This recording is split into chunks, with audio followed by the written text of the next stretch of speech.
I call the Sweetwater County School District Number 1 Board of Trustees regular meeting to order. If you would please stand and join me in the Pledge of Allegiance. I pledge allegiance to the flag of the United States of America and to the republic for which it stands, one nation, under God, indivisible, with liberty and justice for all.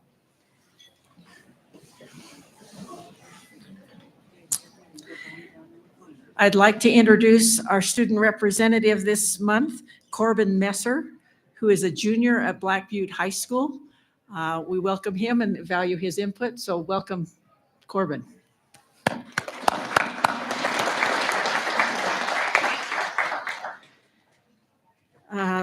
We'll go through now to the education corner. Mr. Wright.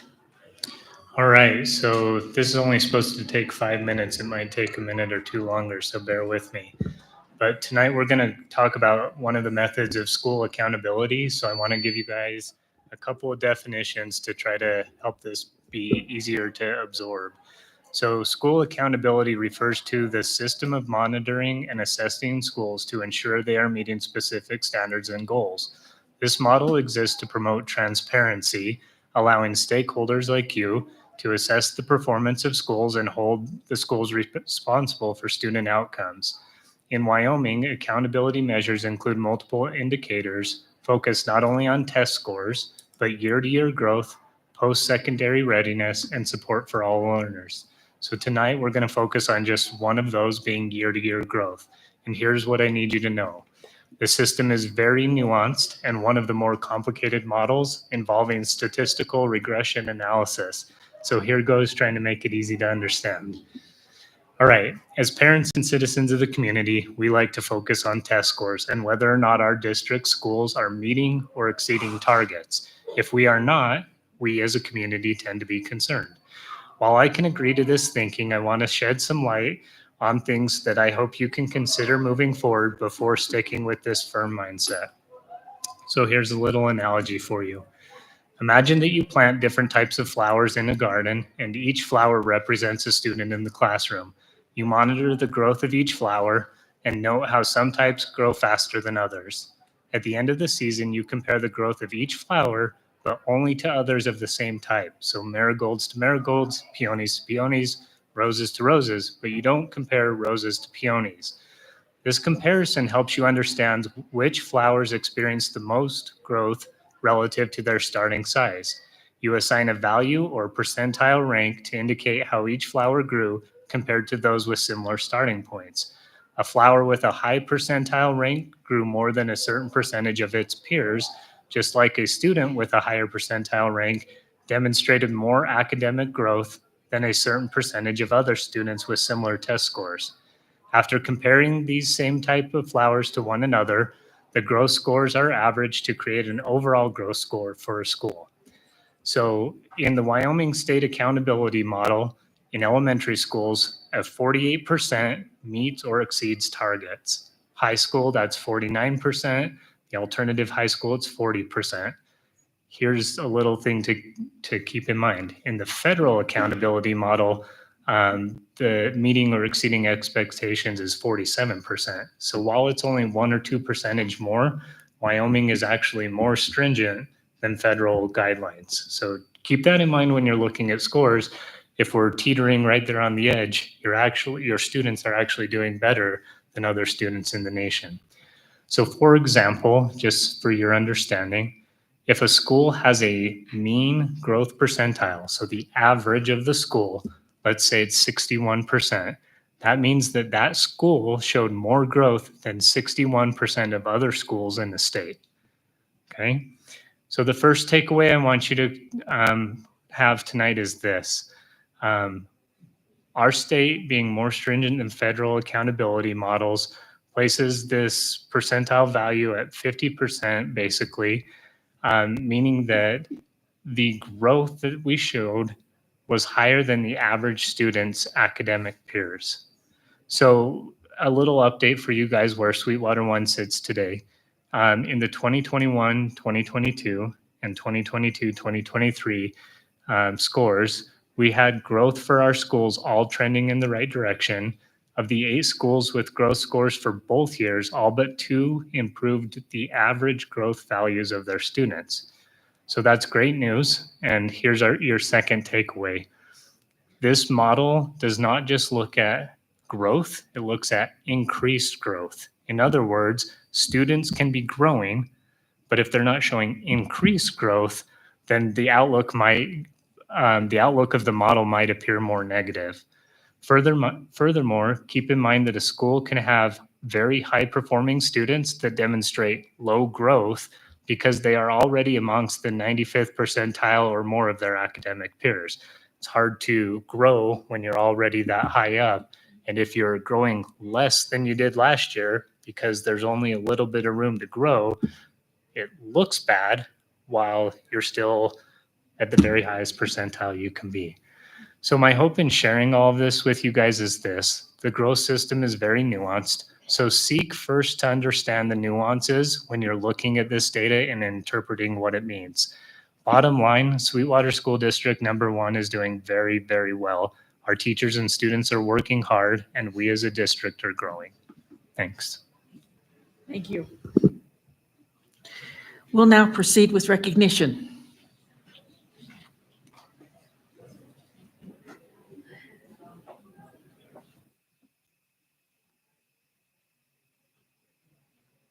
Good evening, Superintendent McGovern, Chair Jellicoe, and fellow board trustees. If you want to join me down front for recognition, please.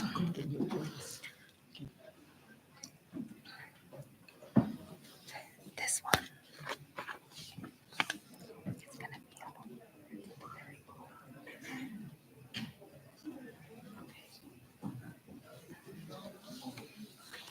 It's gonna be there.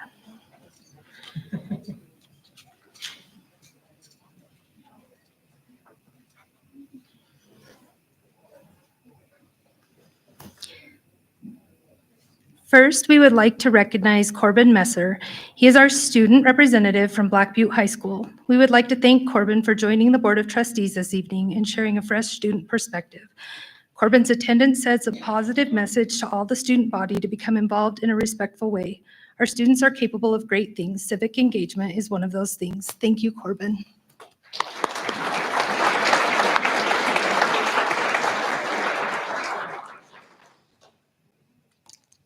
Come on up, Mr. Blake.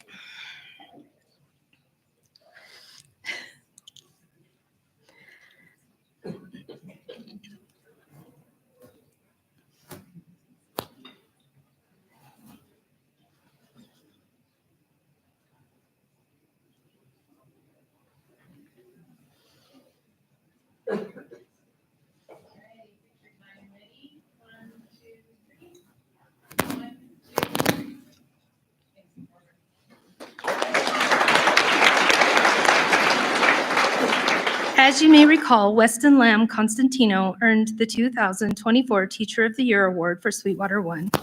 Now we would like to honor Weston on earning the 2024 South Bighorn District Music Educator of the Year. Congratulations, Weston, on this outstanding achievement that benefits the students you teach daily. I'm not done. Your leadership, continuous learning, and love for the kids shine through in many ways as you give back to Stagecoach Elementary and the district. Mr. Schenkel and Ms. Palacios, if you would like to come on up. Okay.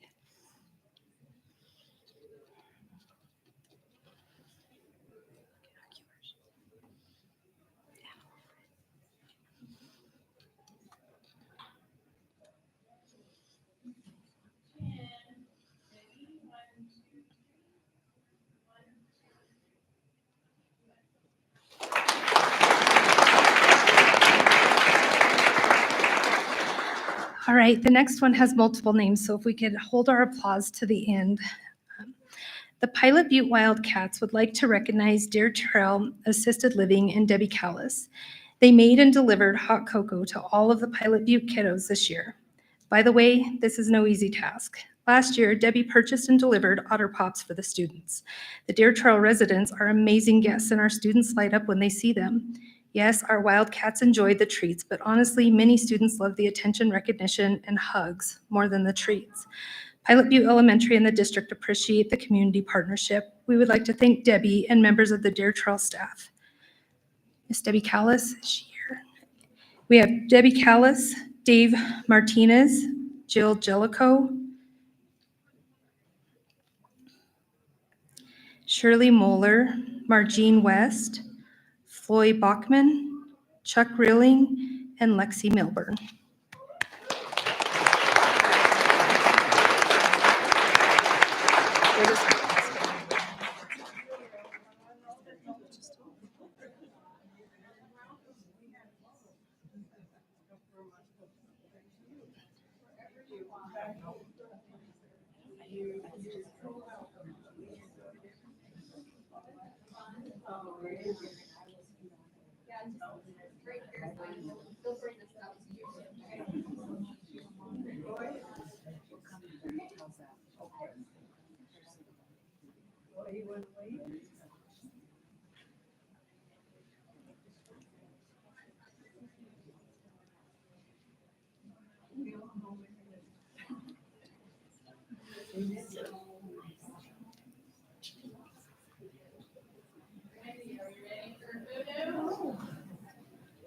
Okay, ready? 1, 2, 3.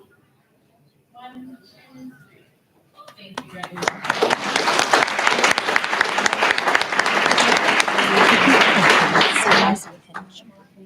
We can maybe give the whole stack to the coach. Deer Trail is best.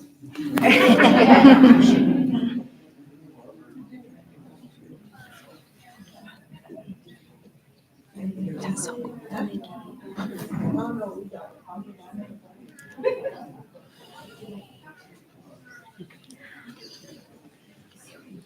We have multiple names on this one as well, so if we could hold our applause to the end. A medical emergency occurred when a Pilot Butte Elementary student had a medical emergency on the bus as students were arriving at school. Transportation Department employee Angelina Anderson was driving the district bus that morning. The students on the bus quickly realized something was wrong and shouted for Angelina's help. She didn't hesitate to initiate the standard response protocol. She called for help and remained with the student to ensure she was safe. The students that were still on the bus remained calm and followed close directions from Angelina and the nurse to help in the student's medical emergency. They continued to reassure their friend during the entire emergency. We are so very proud and so thankful for this group's quick actions and calm responses during the student's medical emergency. Thank you to our bus driver, Angelina Anderson, school nurse, Anna Grube, and the students who assisted during the emergency. Colby Curtis, Brady Homer, Scotland Homer, Danica Delp, Ziva Jepson, Kylie Frazier, and Hannah Smith. If you're here, if you want to come on up.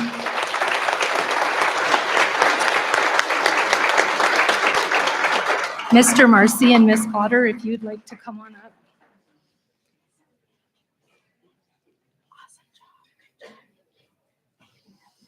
Good job, girls. Good job. So appreciate all of you.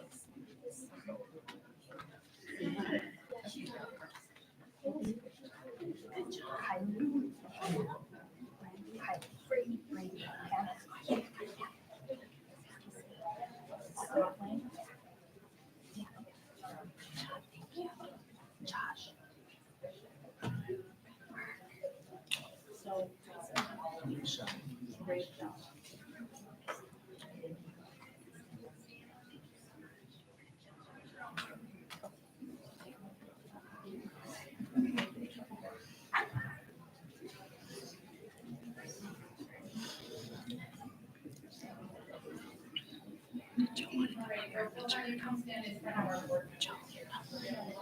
Oh, I'm sorry, Mr. Klingenpill and Miss Knezovich, if you could please come up too. I was reading the wrong one. So close. Sorry.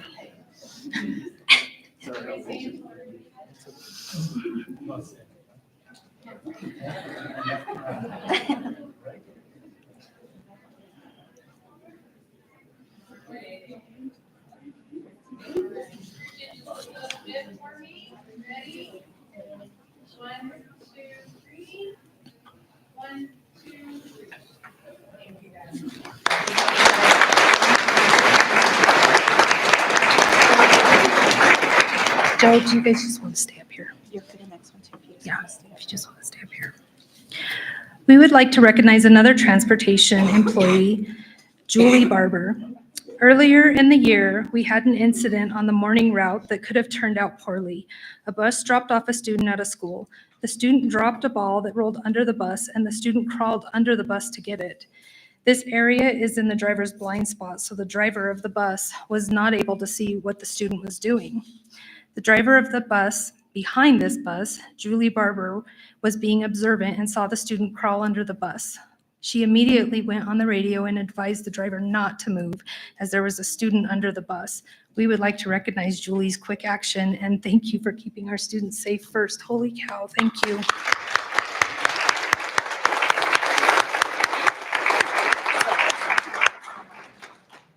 Thank you so much.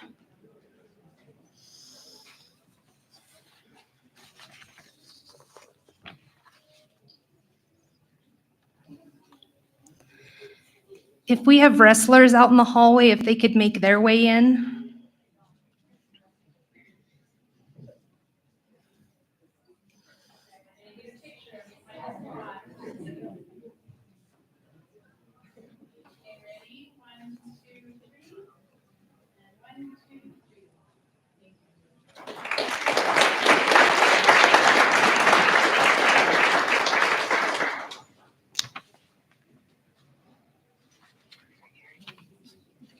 Thank you.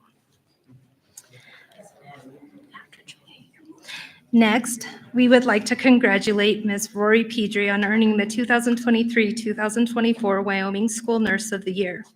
What a great accomplishment to have one of our own school nurses receive this award. The district is proud of our strong nursing team. Rory's leadership is a valuable asset to the team and all of the schools that she serves. Come on up, Rory, and congratulations.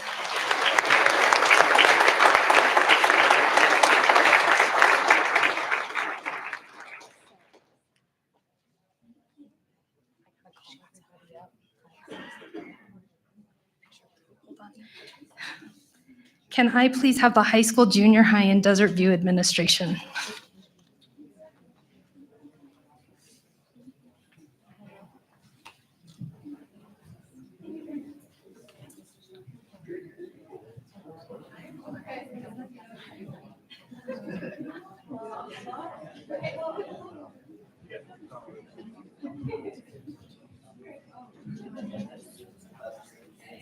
Are any of our other nurses here? We would really like you to come on up.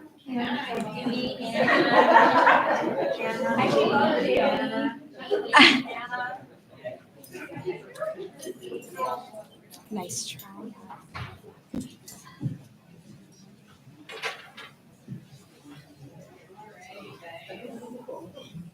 Ready? 1, 2, 3. 1, 2, 3.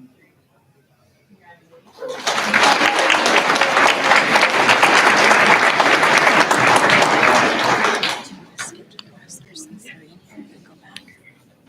Yeah, is that down here? Because I read the wrong one. Yeah. RSHS has 3 wrestlers earning state honors. Senior Brock Fletcher is the 2024 state champion in the 138-pound weight class. Brock is also a 4-time state champion.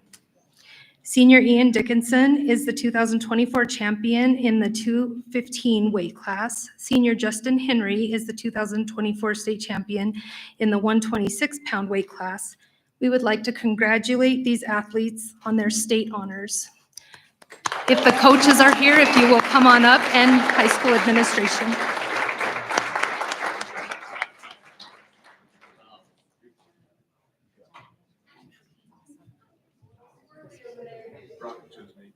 Okay, we'll give you his. Can I just give you all the coaches? Congratulations. So awesome. Congratulations. Congratulations.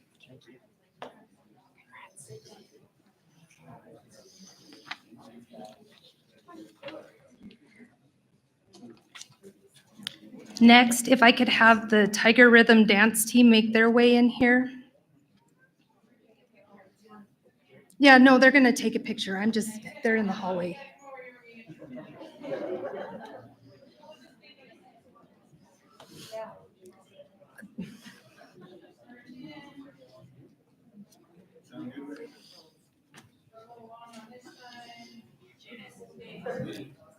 Okay, all right. Ready? 1, 2, 3. 1, 2, 3. Congratulations, guys.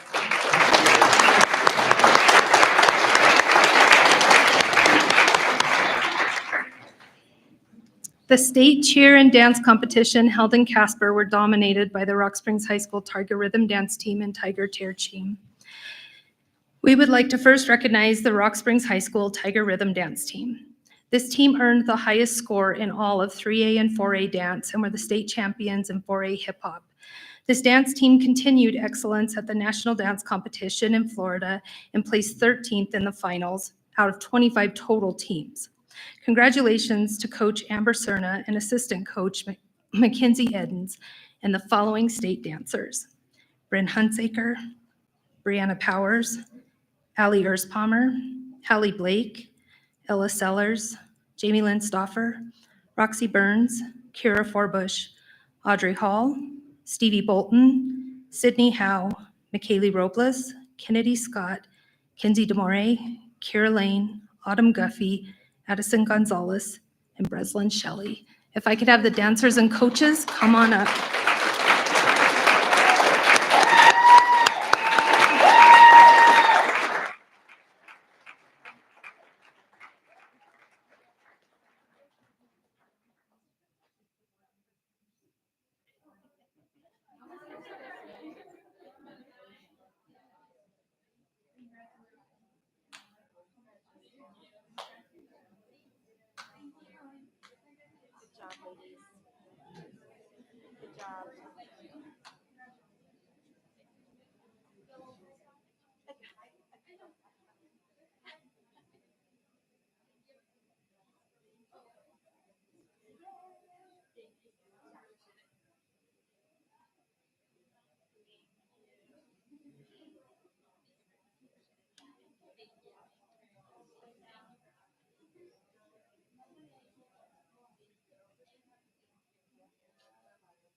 If the cheer team could make their way into the boardroom, please.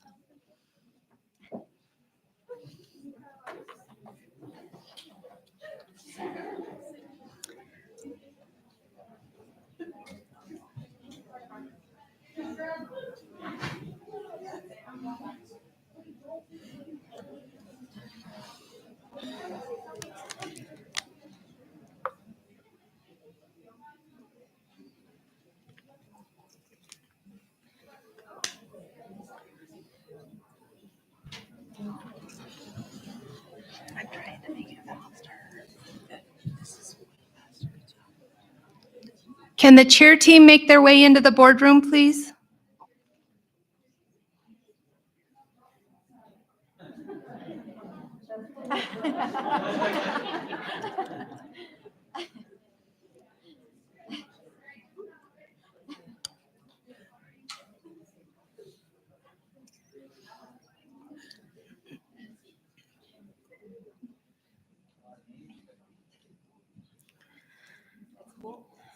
We're gonna have to scoot in 2 lines.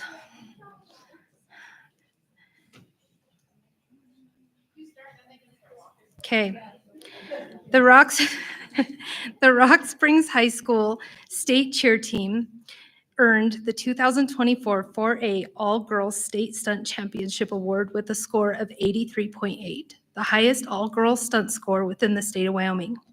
In addition to this state-winning team, Coach Dina Duchamp earned the 4A Cheer Coach of the Year for a third time, as voted on by fellow coaches in the state of Wyoming. Congratulations to the state cheer team.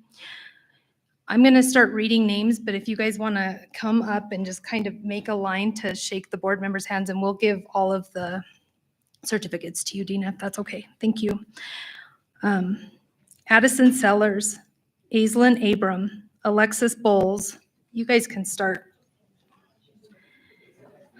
Eliza Ransom, Annabelle Den Christofferson, Austin Irwin, Azalea Ruiz, Braylon Green, Bridget Taylor, two-time All-State cheer winner Briley Albertston, first-time All-State cheer winner Brooke East, first-time All-State cheer winner Brooklyn Hartley, Emma Nelson, Gabriel Reyes, Gavin Tongate, Ireland Blue, first-time All-State cheer winner Isabella Frady, Jendea Coletti, three-time All-State cheer winner Jenna Harper, Cami Witt, Kennedy Terrell, Kenley Green, Noelle Mosier, Madison Prado, Natalie Williams, two-time All-State cheer winner Nevaeh Anderson, and two-time All-State cheer winner Scotland DeWitt and Mason Werple.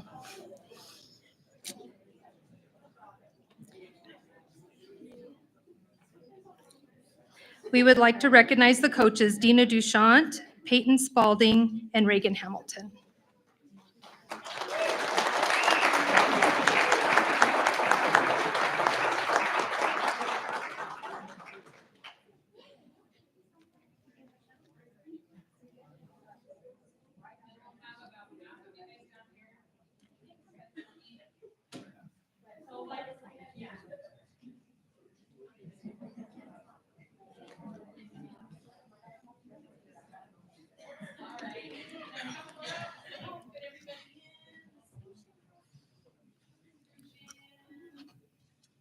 Okay, pretty good. Ready? 1, 2, 3.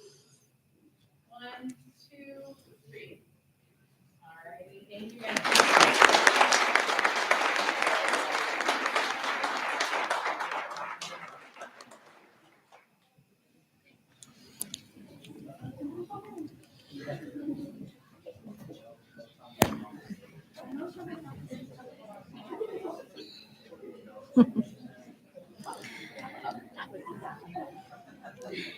Next, we would like to recognize Rock Springs High School senior Gunnar Seeloff.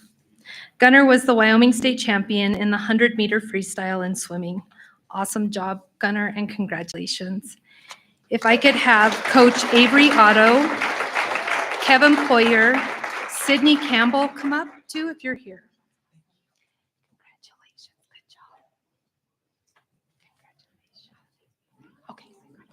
Congratulations.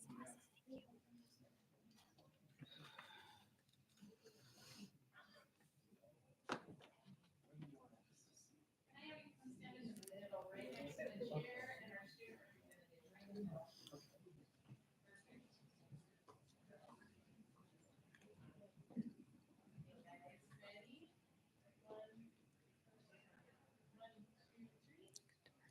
1, 2, 3. Congratulations.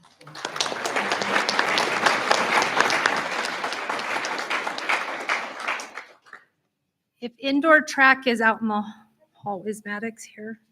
Okay.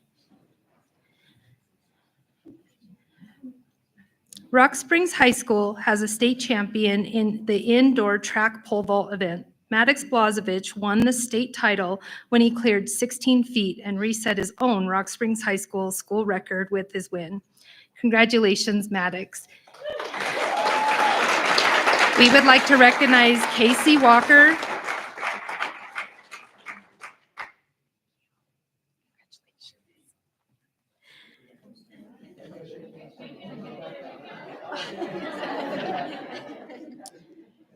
We would like to recognize coaches Casey Walker, Sean Muir, Richard Chalk, Coach Darren Anderson, Daniel Clayson.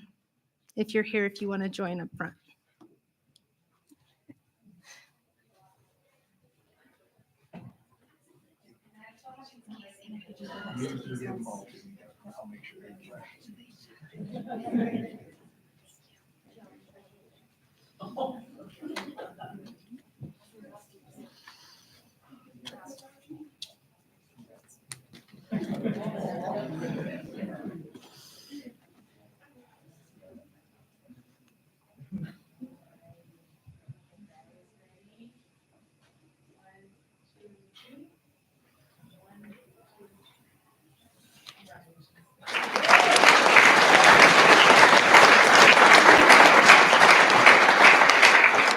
Is speech and debate out in the hallway or in here? If speech and, huh? Okay. If speech and debate can join us in the boardroom, please.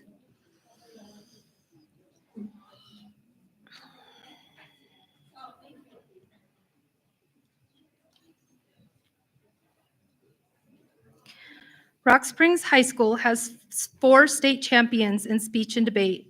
Dawson Fenton earned first place in dramatic interpretation. Clara Lusmore earned first place in extemporaneous speaking. Ryan Madsen earned first place in policy debate, and Isabel Hale also earned first place honors in the policy debate. The speech and debate team earned third place and also received the honor of 4A sweepstakes.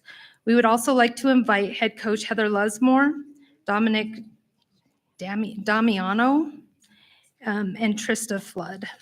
Damiano.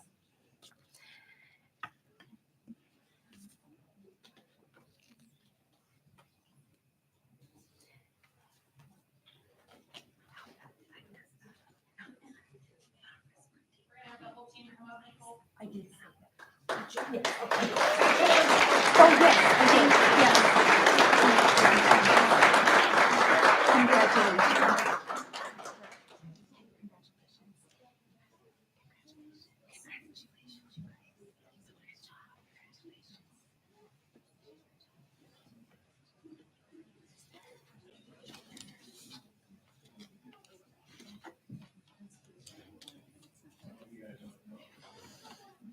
You guys wanna get on the stage so we can kind of even it out, get everybody in the picture. The real one on the right over here. Have a couple people come on this side too, that would be great with the superintendent.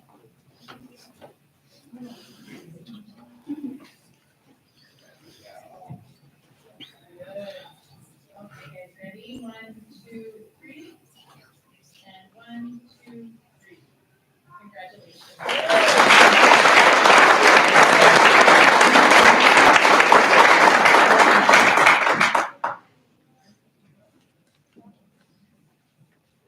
Is our national boxing champion here or in the hall?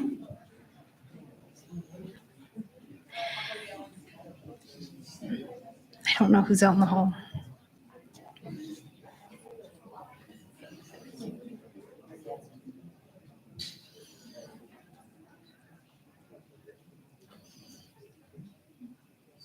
we have the boxing champion out here?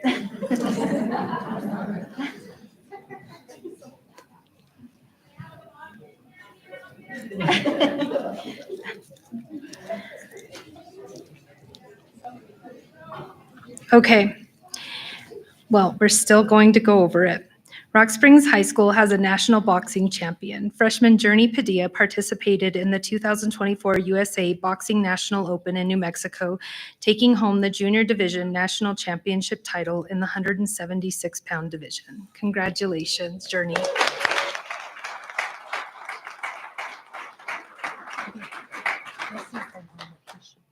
Well, it doesn't matter. We'll hand it to him. All right, Rock Springs High School had several students compete in the Wyoming Future Business Leaders of America, FBLA, state leadership competition in Laramie.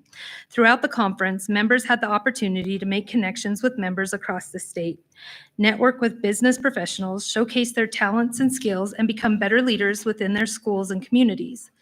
This conference provided educational workshops, inspiring and powerful keynote speakers, and opportunities for community service projects. Over 585 students and advisors attended the conference, which ignited their passion for business in over 70 different competitive events, ranging from objective tests to role plays to speeches. Rock Springs High School brought home many awards and honors, including national qualifiers. Our national qualifiers are Carter Lyman, second place website design, Mackenzie Rabordi, third place in business communications, Mackenzie Rabordi and Peyton Christensen, second place in public service announcement, and Ashlyn Toller and McKay Robles, third place in intro to event planning. Several students earned top 10 placements, including Mackenzie Rabordi, 7th place in business law, and 9th place in public speaking. Emily Nato, 5th place in computer applications. Cade Wells, 5th place in intro to business procedures, and 6th place in intro to finance math. Rochelle Rodriguez, 5th place in journalism. Peyton Christensen, 10th place in public speaking. Yareli Chavez and Vanita Sagastumi, 10th place in public service team announcement team event, and Noah Rabordi, Daxton Shelley, Cade Wells, 10th place in sports and entertainment management team event. Other competitive members earning recognition included Arlie Green and Ruby Florencio. We would like to invite sponsors Jordan Erspalmer and Crystal Richardson up to celebrate. Congratulations.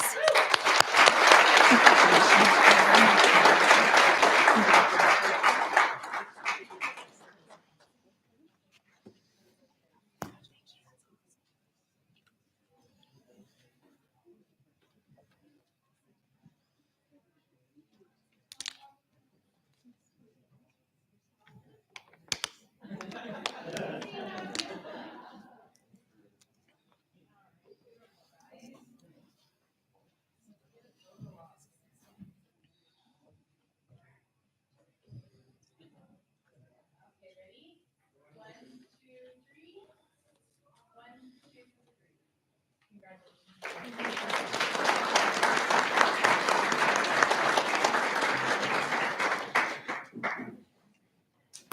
This evening, we continue the new tradition of honoring employees as they reach milestones for their service within Sweetwater Number 1. Tonight, we would like to recognize those employees that have completed 30 years of current service. Many of our staff have served in various schools or departments over the years. Just stay up. Many of our staff have served in various schools or departments over the years, so this evening, we will mention their current role, and employees will be called up by school or department with their administrators. Thank you to the following employees: Wendy Biter, PE and health teacher, Rock Springs High School.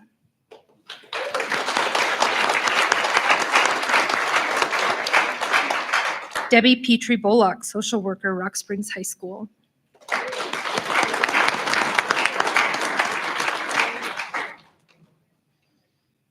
Okay, you guys.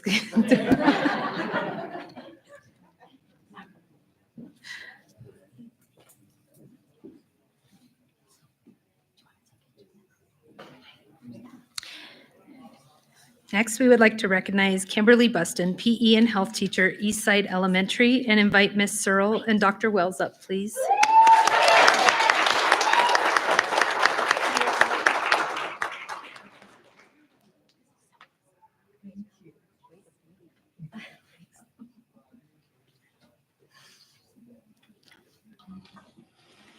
Yes, Ms. Searle and Dr. Wells, if you'll join up front. She's in the Hall of Fame for University of Wyoming college basketball. Let's put her on the moment. All right, guys. Okay, ready? 1, 2, 3. 1, 2. Ms.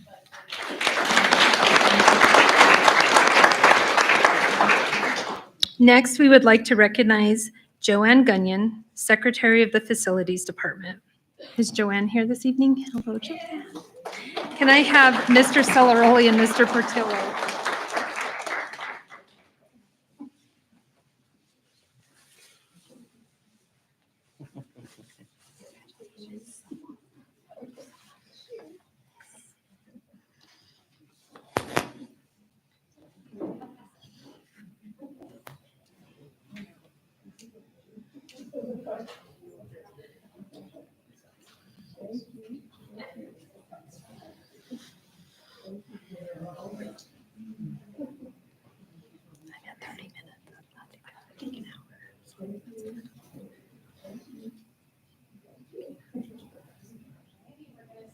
for a pick here.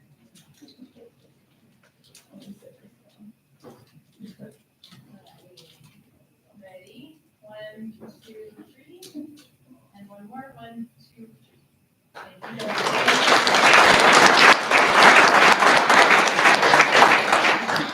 Next, we would like to invite up Marlene Kramer. Marlene is a kindergarten teacher at Stagecoach Elementary. And I would like Ms. Palacios and Mr. Schenkel to come up.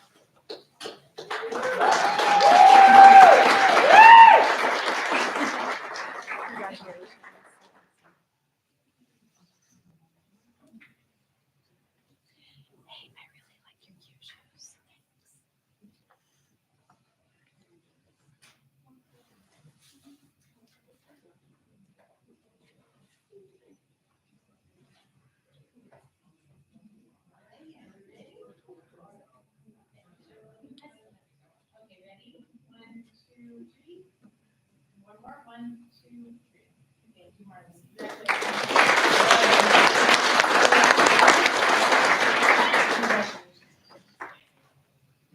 Next, we would like to recognize Diana Romero. Diana works in Information Technology Department. Congratulations. Ms. Tolman, if you want to come on up.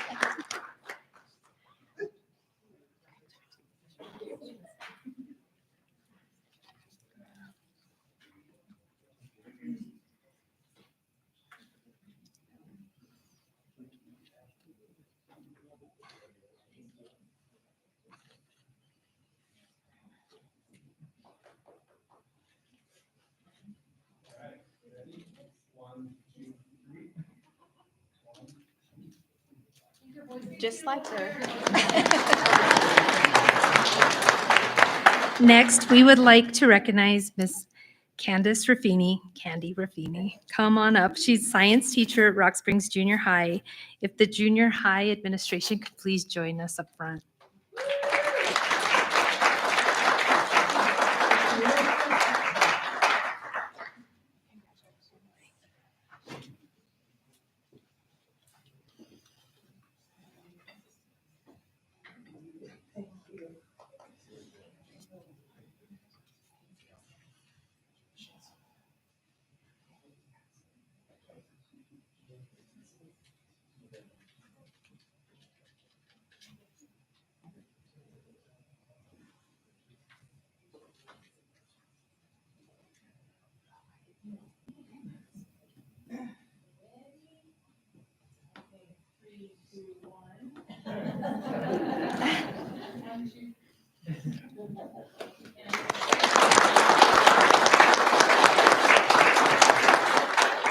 Last, we would love to recognize Miss Marguerite Russell. She's an intervention teacher at Walnut, and if Miss Fletcher would come on up.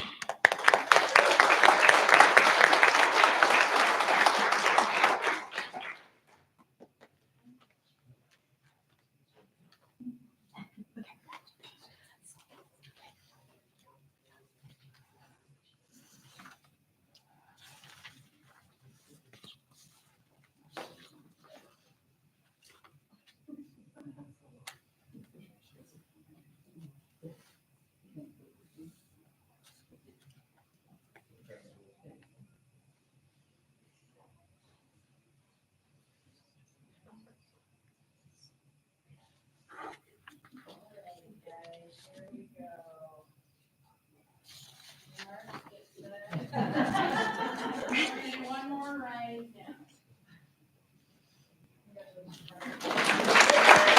That concludes our recognition for this evening. That concludes our recognition, sorry. I know, I'm sorry.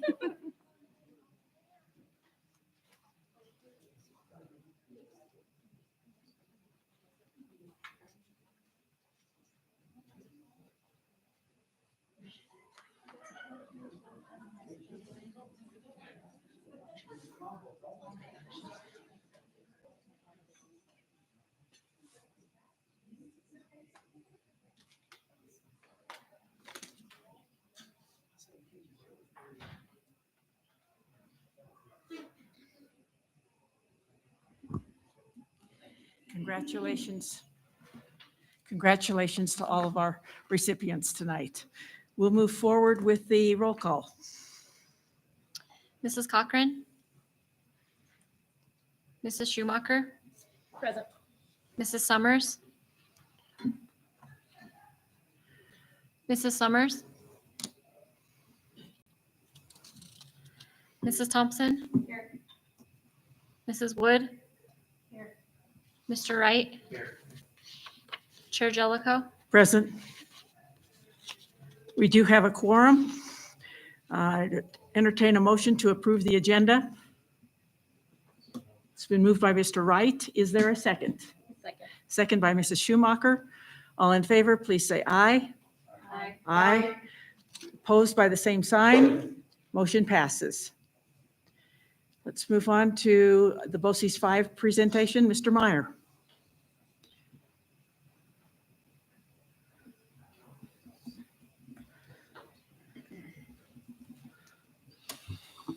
Intimidating. Superintendent McGovern, Madam Chair, members of the board, thanks for having us here tonight. My name is Dan Mayer. I'm the Executive Director for BOCES 5. And with me, I have Katie Dodson. She is the Program Director for Roosevelt Learning Center in Green River. Tonight, I stand before you to address a pivotal aspect in our mission of BOCES 5, our mill levy request. Support from our member districts has been great, and we extend our deepest gratitudes for the support we have received. At the core of our work lies the impact we have on the lives of our students. Picture a child in need of specialized education services, perhaps in deaf education. What if those resources weren't readily available? This is where we're attempting to step in. Our vision is simple and yet profound. We tackle educational challenges head on by offering tailored solutions. We try to collaborate closely, providing professional resources to ensure that every decision is centered around enhancing student education. I included a packet of information. I am not going to go through the presentation. That's why I provided it ahead of time. I did want to spotlight Roosevelt Learning Center and be able to stand for any questions about the programming that serves your community closer. But I want to talk a little bit about some of the other programs. So some of our services are professional staffing, training, monitoring, and behavior consultation. This year alone in our schools, we have served 66 students. That's a current number. 35 have transitioned out. So sum total is over 100. Our programs are very fluid. We have kids come and go depending on various factors. Our outreach program is what we're currently most proud of. It's really growing. It is a lifeline for 21 of our 48 school districts. And our psychological team alone have conducted over, when I first wrote this, 450 evaluations in the state of Wyoming since August. How do we sustain these vital programs? It's through the financial model that combines fees and mill levies, a delicate balance that ensures continuity while exploring new avenues for our support. Thank you for your time and consideration. We now welcome any questions or concerns you may have. We'll stand for questions if there are any.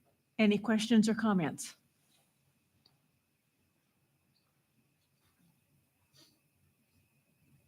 Seeing none. Thank you very much. Got off pretty easy tonight. That's easy as okay. Thank you. But do appreciate all your support. Thank you very much. Thank you.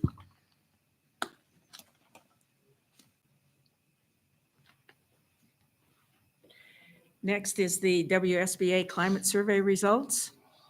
Mrs. Kosurik.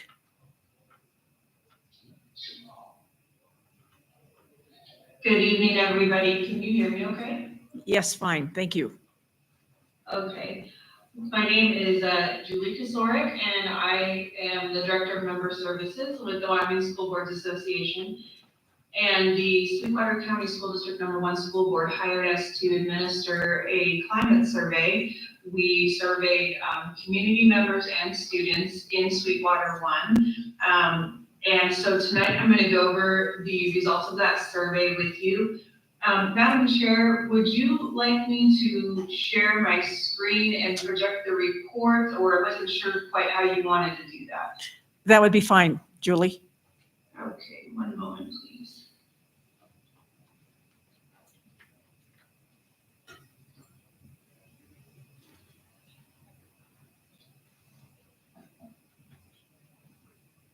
Oh, sorry, I'm trying to share my entire screen. One second. Okay.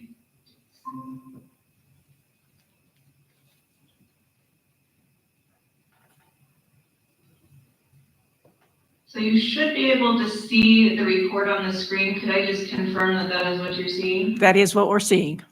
Okay, thank you, Madam Chair. So again, the school board hired us to administer a climate survey for the community. What they were most interested in learning is what they are doing well, what they can capitalize on in their district, and where are some opportunities they could improve with respect to the climate of the district. And so we sent out a survey to community members. We did this through the district, to community members, which included parents, and also to secondary students who were enrolled in grades 7 through 12. There were several questions on both of the surveys that touched on the same topics, which you can see here: safety, relationships, communication and engagement, expectations and quality. And most of these questions were asked in Likert scale fashion. So what a Likert scale does is it measures what's called a continuum of perceptions in this case. And what we used were statements, and we asked the people who took the survey to indicate their level of agreement, whether they strongly agreed or strongly disagreed, and somewhere in between. I'm not going to read through all of these questions here, but you can see on the screen briefly at least the questions that were asked. This was what was asked of the community. Most of these are Likert scale items. I will call your attention to the bottom here. I don't know if you can see me highlighting these questions here with my cursor, but there were 2 non-Likert items in the community survey specifically, where we asked participants to identify the top 3 things that they were most proud of in their district, as well as the top 5 qualities or skills they felt that graduates from Sweetwater County School District number 1 should have.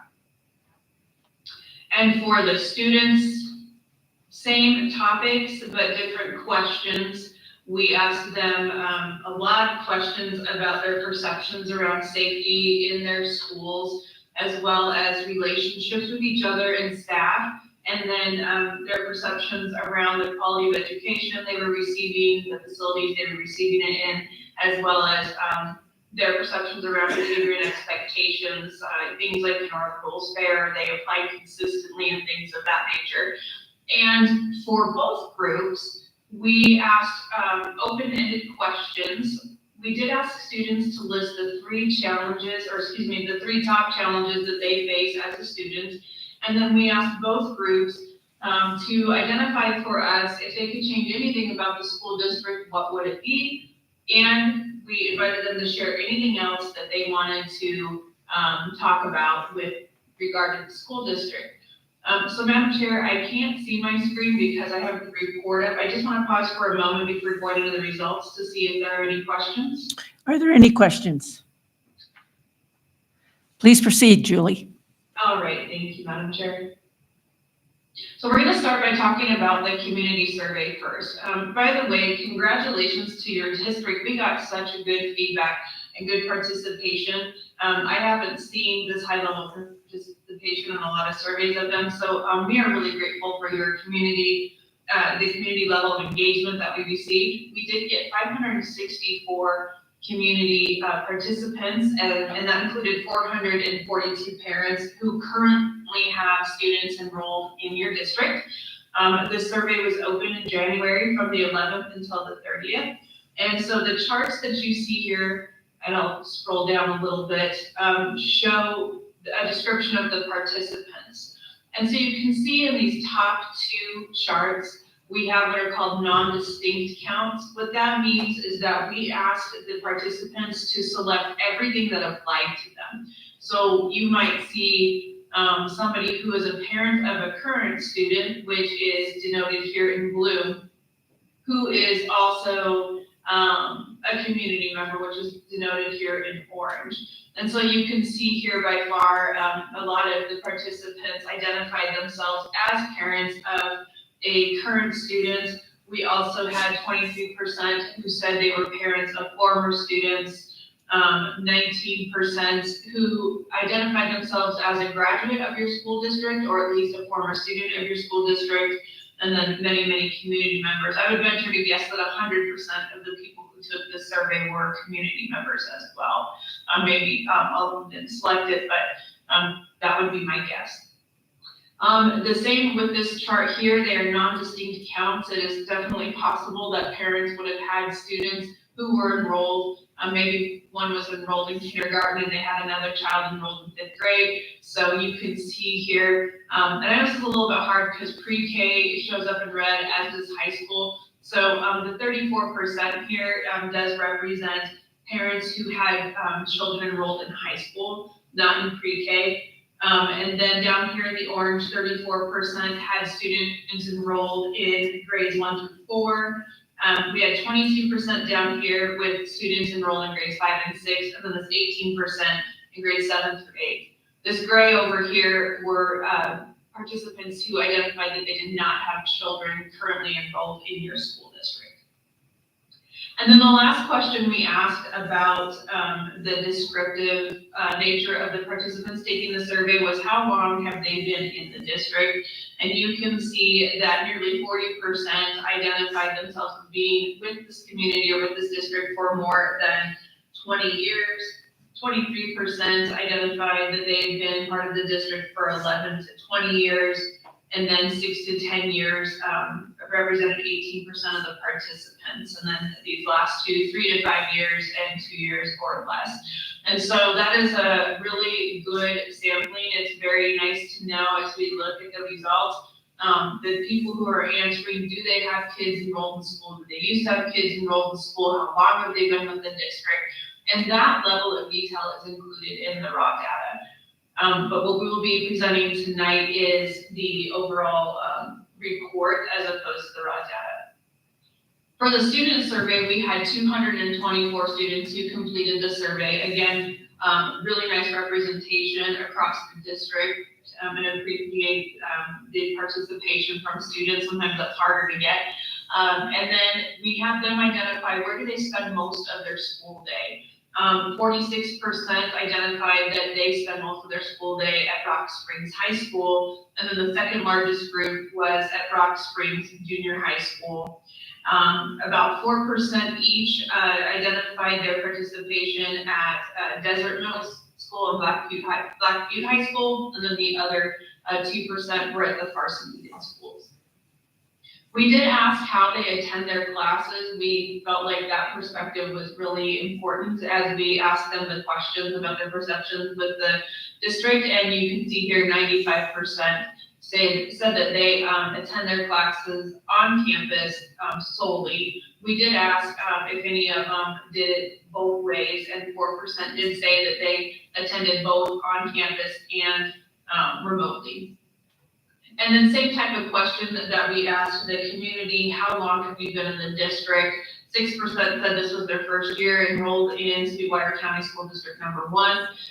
22% said they've been there for 2 to 5 years, and 72% said more than 5 years. And again, when you look at the raw data, you can see how the perspectives were potentially influenced by the length of time as well as where they spent their time within the district. So now we're going to dive into what do the participants say about Sweetwater County School District number 1. And so this, these first several charts are the Likert scale items that we asked of the community.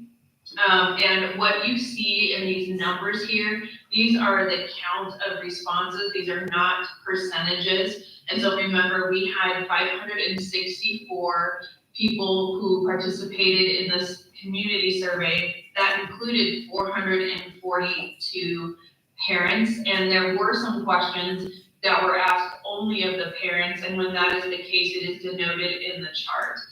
So I want to just talk to you a little bit about how to view these charts, and I'm not going to go through every single chart tonight in the interest of time.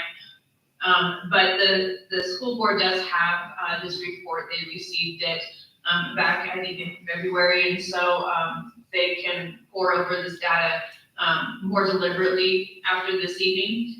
But some things I want to point out as I scroll through these charts are, this is kind of like a color mapping, if you will. So anytime a participant answered that they strongly agreed or agreed with a statement, they were sharing more favorable perceptions of the school district related to those questions. If you see yellow here, that just means that they were, kind of ambivalent. They didn't feel one way or another, at least strongly, about the statement. And when you see the orange and reds, that's where you see less favorable perceptions about the statements. So as an example, this first statement here, Sweetwater County District Number 1 provides adequate safety measures for district provided technology. You can see that there is a nice spread here. A lot of people positively agree with that statement. They have very favorable perceptions of that statement. You do see a few down here, the 65 and the 31, that disagree with that statement. So again, that would indicate a less favorable perception. And so that is how you will view these charts as you go through them. When you see more of the blues and greens, it's more positive, more favorable. And then the oranges and reds are less favorable. And so, Madam Chair, if it is okay with you, I am going to stop talking and I'm just going to scroll through these charts and pause, and then keep scrolling and pause. And if anybody has any questions, Madam Chair, just let me know. Otherwise, I'm going to just continue scrolling and leave them up on the screen for a few seconds each until we get to the next section. That'll be fine, Julie. Any questions, just pop up. No, but a comment. Corbin. Over my entire life, working and living in this school district, I would say the perception that most students have is very accurate and very correct. It seems more positive than not, and teachers and staff treat students with respect and utmost care. They treat each other and the students like people and like they should. Thank you, Corbin. All right, I'm going to go ahead and scroll down to the next page. This top question here was asked of parents only, so that count is out of 442 participants as opposed to the 564.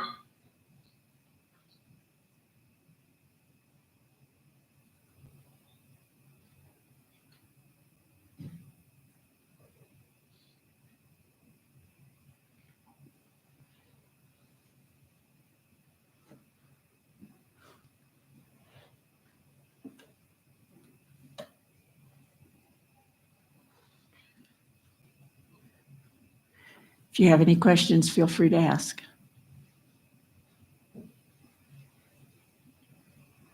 Or if I'm going too fast, please let me know. Speed okay? Speed is fine, Julie. Thank you, Madam Chair. While you are all looking at this particular page, I do want to point out the obvious, and that is that the second chart on this page looks very different from the charts you've been looking at. This question and the next one were asked in the topic that we called expectations, and it only contained one question for the community, and then it contained one question for parents only. And so when you only have one question in a topic area, the data presents a little bit differently. So while you don't see the colors here, I will just let you know that the strongly agree and agree are the first two columns on both of these charts, again denoting favorable perceptions around the topic there. And then the last two columns are the disagree and strongly disagree, which indicates less favorable perceptions related to the statement.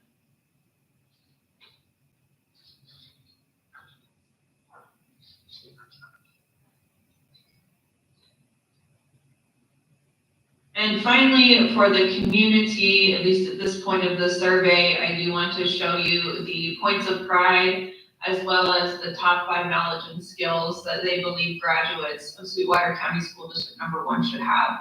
So the points of pride, as well as the chart below, the knowledge and skills, the numbers you see here are the count of mentions So it's the number of times these things were talked about or identified as, in this case, points of pride in that top chart there. So you can see 206 mentions of technology as a point of pride, followed by parental involvement, test scores, things of that nature. And again, the raw data breaks this down into more detail, and that can be poured over at a later time. But just pointing out the way that this chart is read is based on counts of mentions as opposed to the number of actual people who answered this question. Same with the top 5 knowledge and skills for graduates. This is based on count of mentions.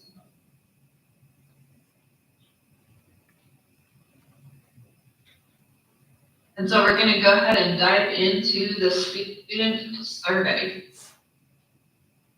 Are we okay to move on, Madam Chair? Please proceed. All right, thank you. So one thing I do need to mention about the student survey is that in order to protect the identity of students, when we have a count of participants fewer than 10, we do suppress that data. That is to protect their privacy. And we did have 2 schools that we needed to do that for, and it was your 2 Carson Eden schools, the middle school as well as the high school. The level of participation was just much too low. And so if we included their data here, it would be too easy to identify who may have said what. And so just know that that is not presented in any of these charts. And the other thing is whenever there's a category where a student did not provide a response in a given category, so let's say I asked, do you strongly agree or strongly disagree, and nobody selected strongly disagree, you will not see that in the chart either. So just know when you don't see that, it means that none of the students answered that way. So these charts are going to look different because this is laid out by school. This is not laid out like in a heat map fashion like the last ones. This first one was asking students whether or not they participated in extracurricular activities within the school district. And we asked them what are the factors that influence their decision to participate in said activities. And so you can see this data is presented. All means every student and how they answered in the school district, and that does include the Carson Eden students. And then it's broken down by building level, Rock Springs Junior High, high school, Desert Middle School, and Black Butte High School. In this particular case, you can see that they talked about being impacted or influenced, I should say, by activities that align with their interest and passion, followed by whether or not they feel included or welcome. That came out in the top 2 across the board. And then you can see there were some comments around if they felt support or encouraged, whether it was by their friends, by their family, by staff at school, their coaches. They also based their experience to participate in extracurricular activities on their past experiences, followed by other commitments and safety concerns. And so again, it wasn't really a positive, negative type question. It was simply a question of what is it that influences your decision to participate? If you choose not to participate, or if you choose to participate, what are the things you consider in making those decisions? And now get into the Likert scale items. Those are those strongly agree to disagree. Now the color pattern is the same. When you see the blues and greens, those are favorable perceptions. And when you see the oranges and red, those are less favorable perceptions, with the yellow being neutral. They don't really have an opinion one way or another. So here's the first question. Students threaten or bully others. This is in the safety category. And so you can look across all students and then through the school levels to see how people responded, how students responded. And I'll just point out here that this is an example of where some students did not, like in the case of Black Butte High School, they did not strongly agree or disagree or strongly disagree. So that's why you just see the green, you just see the yellow here. And again, these are distinct counts. These are not percentages, and this is out of 224. For those of you who are curious, as I scroll down, we had 96 students from Rock Springs Junior High School participate. We had 104 students from Rock Springs High School. And then we had 10 students each from Desert Middle School and Blackview High School.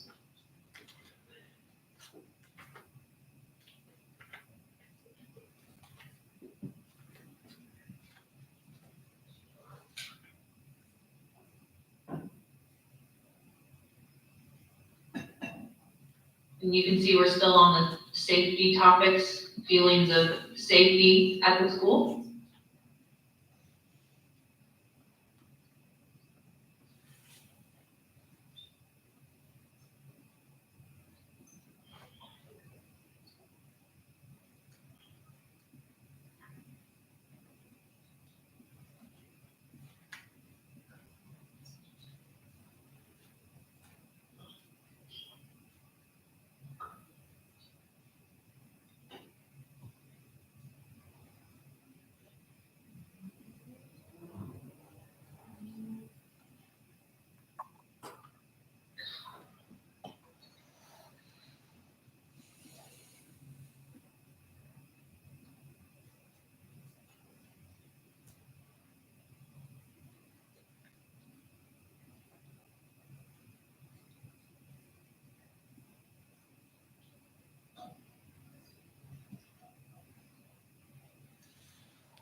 You can see we put these students to work. We made them answer a lot of questions.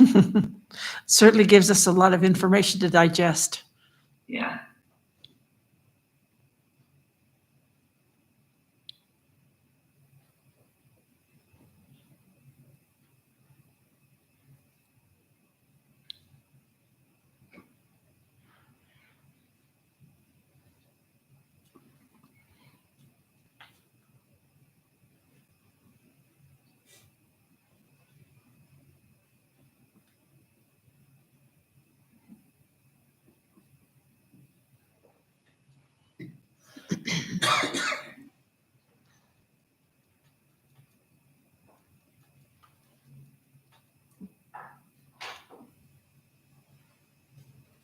Okay, so any questions about those charts before we go on to the next section for students?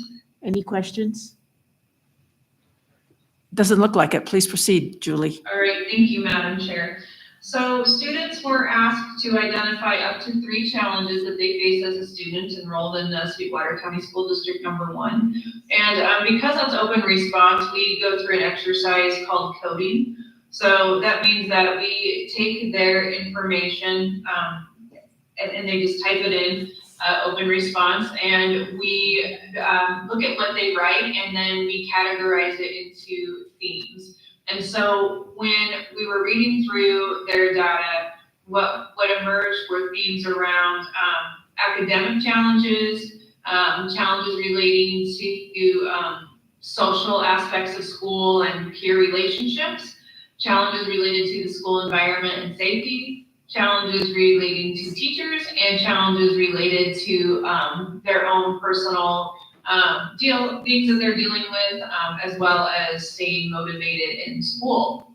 So before we get into the data, what we do when we see these themes emerge is we create a definition table, and so that is there for your reference on the screen, so that you can see what is meant by academic challenges, peer-related challenges, and so on. And so I'll just briefly touch on these. I'm not going to read these word for word. Academic challenges, of course, relate to things like maintaining good grades, keeping up with the workload, whether or not they comprehend the material with ease, how well are they able to balance the school load, the work within the school versus their other priorities, and how interested are they in what they're learning. Challenges related to social and peer relationships is dealing with other students, maybe sometimes they're less polite as they could be, feelings of not fitting in, having a difficult time making friends, feeling discriminated against or mocked, feeling excluded.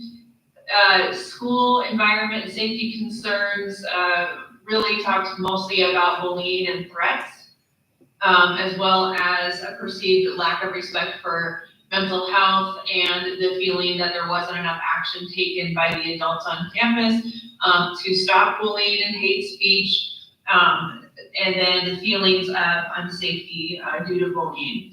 There were actually quite a few comments too, and we'll touch on this again later, around bad weather and being expected to drive to school when the roads were bad. That actually was brought up a number of times, which surprised me. And then challenges related to teachers, mostly just around ineffective communication or feeling like maybe things weren't explained as well as they could have been. Sometimes a feeling of lack of understanding from teachers related around academics, perhaps maybe not getting their homework done, things of that nature. Feeling like the workload was quite heavy, that some teachers assigned too much work, and that there may not be consideration given to the things that students are dealing with outside of school that are impacting their ability to be successful with their assignments.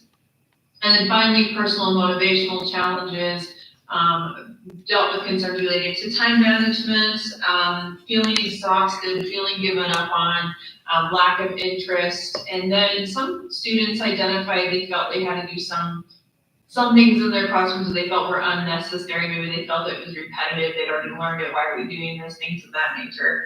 And then finally, getting to school on time, especially in bad weather. That bad weather came up, like I said, enough times that it was crisis. So this is the count of mentions based on these definitions above that I just went over. And again, this is not a distinct count of students. This is how many times these things were mentioned. And this does include the students from the Carson-Eden schools. So I'll just pause there and let you take a look at what was mentioned about the challenges that students face.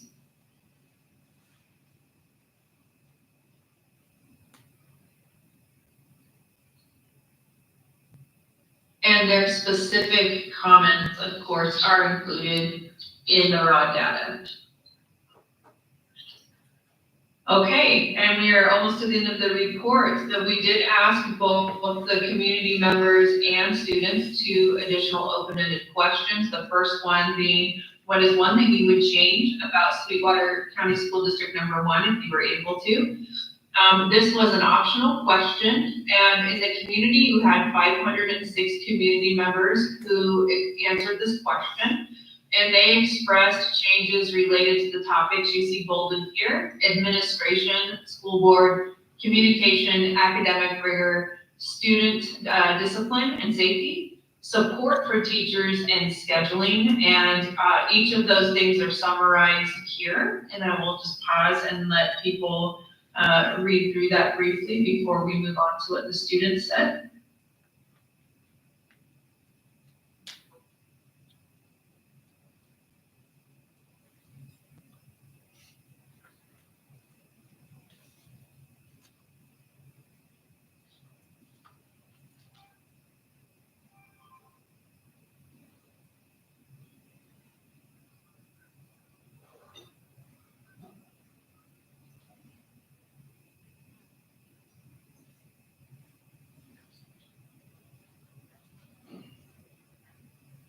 I'm going to move on down to the students.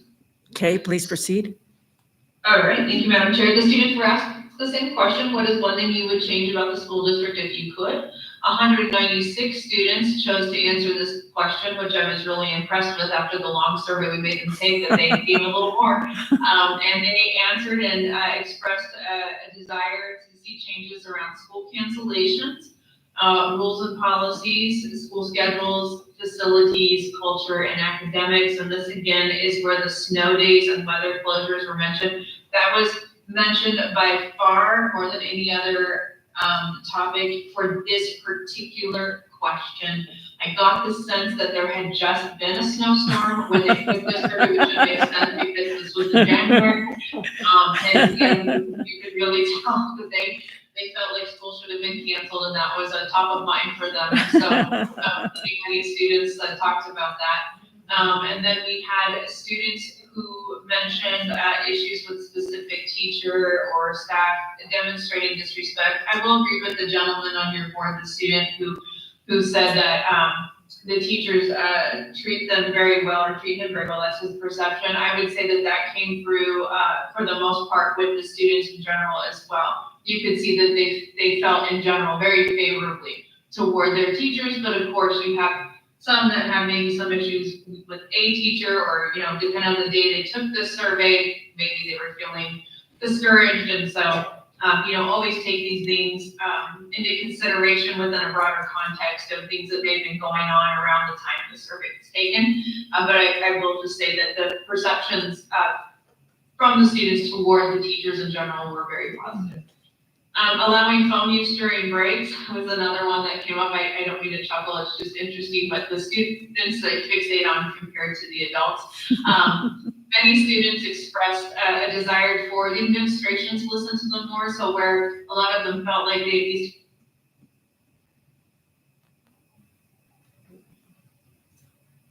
having something more of a connection with the administration as well. Bullying and a need for a more inclusive culture was definitely a common theme among several students. And then the block schedule or the length of classes, it came up as well. The second open-ended question for both the community and the students was just share additional comments if you would like to. I would just be candid and say that the community, 245 people did answer this question, and they focused more on maybe the things they were frustrated with, maybe things that they wish they could see changes in. The students, when we get to that, were they were a bit more balanced. They did have some things that they wanted to express that they had concerns about, but they also had more positive things to share as well. So that is something you'll notice in the data here. So 245 community members talked about some areas of concern related to low test scores, graduation rates, how well they felt students were prepared in terms of national and state averages. I was really glad to hear a board member talk about the accountability model in Wyoming and growth, and he mentioned that the standards in Wyoming are quite high compared to other states, and that is absolutely true. And so when we're talking about state and national averages, I would just ask the board and the educators in your district as well as the community to keep that in mind. Issues related to school culture and climate, feeling like sometimes there's a lack of discipline or accountability and high expectations for students was something that was mentioned. Budget priorities that don't align with student teacher needs, teacher retention and support, having a high turnover rate was an area of concern for the community. Bullying not being sufficiently addressed, and then things like vaping and drug use at the schools. The community did praise the teachers, just like the students did, and felt that the teachers do genuinely care for the students, and that is coming through loud and clear in the classroom, but that perhaps maybe the community felt like maybe teachers were not as well supported as they could be. And then desired changes around wanting a fresh outside perspective, updating the high school facilities, which I know your district is actively working on, listening more to the community, parents, students, teachers, when making decisions, focus on basics like quality teaching, academics, and student expectations, and maybe not so much on initiatives that the community sees as unnecessary, and then addressing bullying and safety issues and inconsistencies with discipline. So you do see a couple things that show up multiple times throughout the responses. But overall, like I said, with the community, they were not as quick to point out what they were happy with. They took the opportunity to talk about what they would like to see differently. And, you know, that's how we all do, right? We don't leave a review unless we're upset sometimes. But the students were a little more forgiving, I would say. 70 students answered this question, just anything else that they wanted to share. And their opinions were mixed, but they did have positive comments to share about the district, including the 4-day work week. They really liked the opportunities for internships and the academies. They talked about teachers who make learning exciting and fun. They liked the Connect 4 tournament, and they also liked pickleball. That came up. There were some concerns, again, this harsh weather conditions that came up. I mean, it had to come up like in 5 different questions in one way or another. That's why I suspect maybe a snowstorm had to just happen. Dissatisfaction with some coaches they felt would encourage bullying, and a perception that maybe the administration prioritizes things above student safety. Sometimes they felt like the people who might be doing the bullying or the targeting didn't receive ample consequences for their role in things like bullying or portraying racism toward others.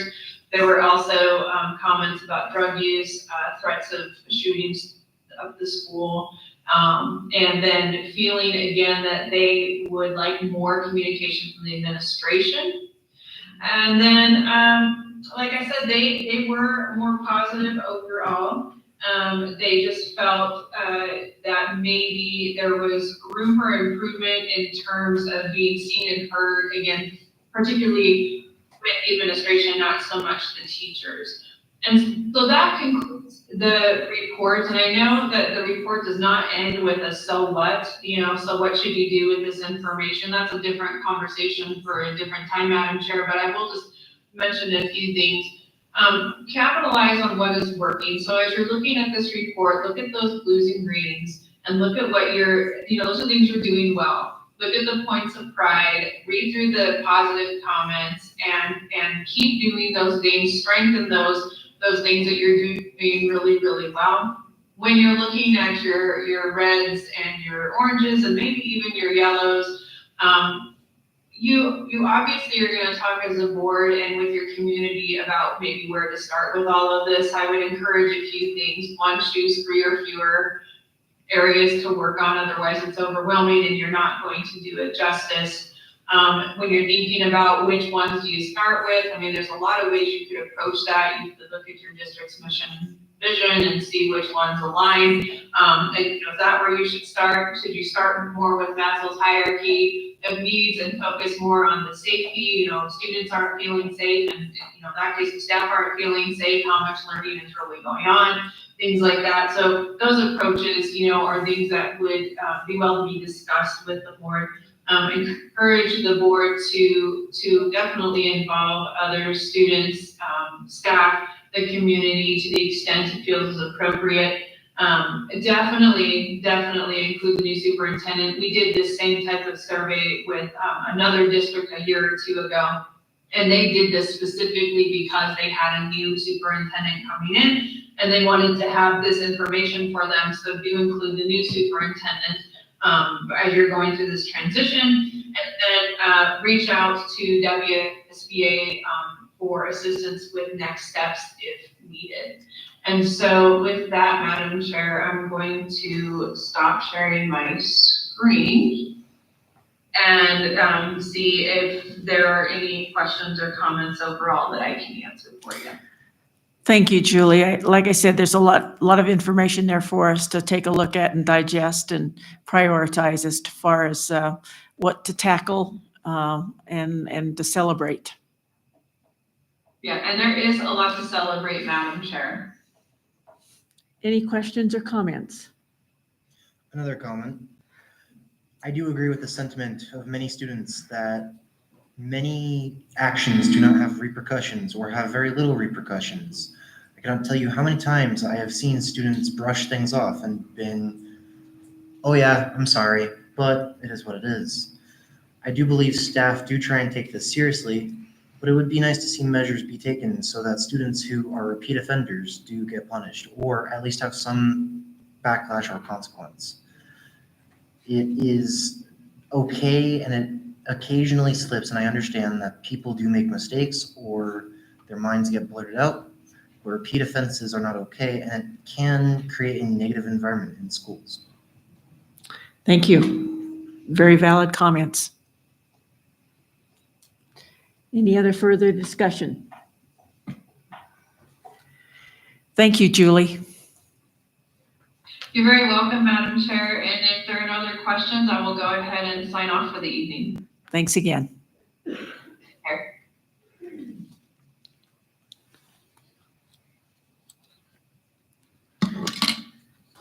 Okay, Mrs. Bolton, the 4-day-week survey results. Good evening, Chair Jellicoe, Superintendent McGovern, and members of the board. We gave our 4-day-week survey.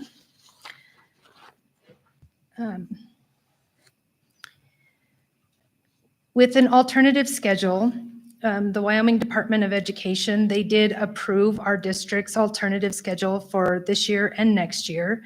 So we get the survey feedback from the students, parents, and the staff in order to help measure the alternative schedule goals. When this was developed by a committee, the purpose of going to this alternative schedule was to provide professional development opportunities while limiting them being out of the classroom, provide blocks of uninterrupted time for PLC so the administrators weren't being pulled and they could attend along with the teachers, and then recruit and retain teachers. The ultimate end goal is to increase student achievement. And we know effective teachers and high quality staff are a key component to increasing student achievement.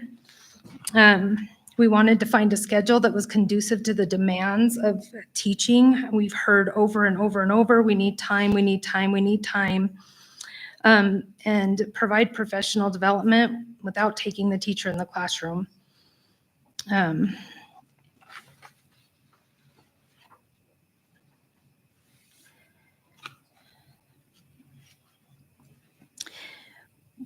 I just provided some data on planning time.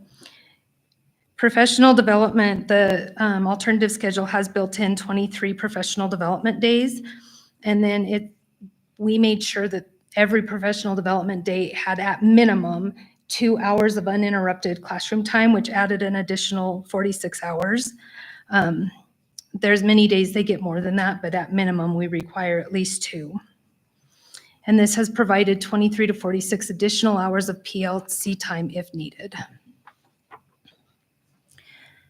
We know that high quality instruction and the ability to develop strong relationship is what leads to increased student achievement. So our survey participation, combined K-12, we had 1,120 parents participate, 411 staff, and 341 students. We only surveyed students 4 through 12.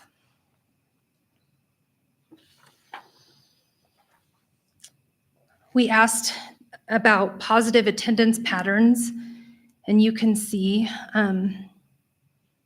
the staff, students, and parents. And we did break out the K-6 parents from the 7-12 parents. I believe that was a request the last time we had given this survey.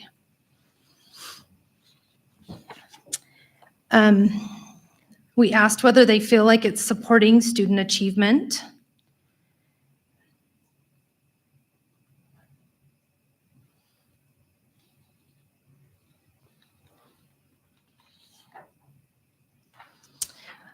We were really shooting to try to find something that helps support that school-home life balance.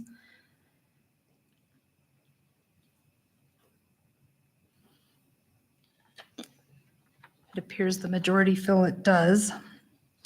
Some of our other goals, and this was only for staff, this wasn't asked of students and parents. So do they feel that this alternative schedule is supporting more planning and collaborative time?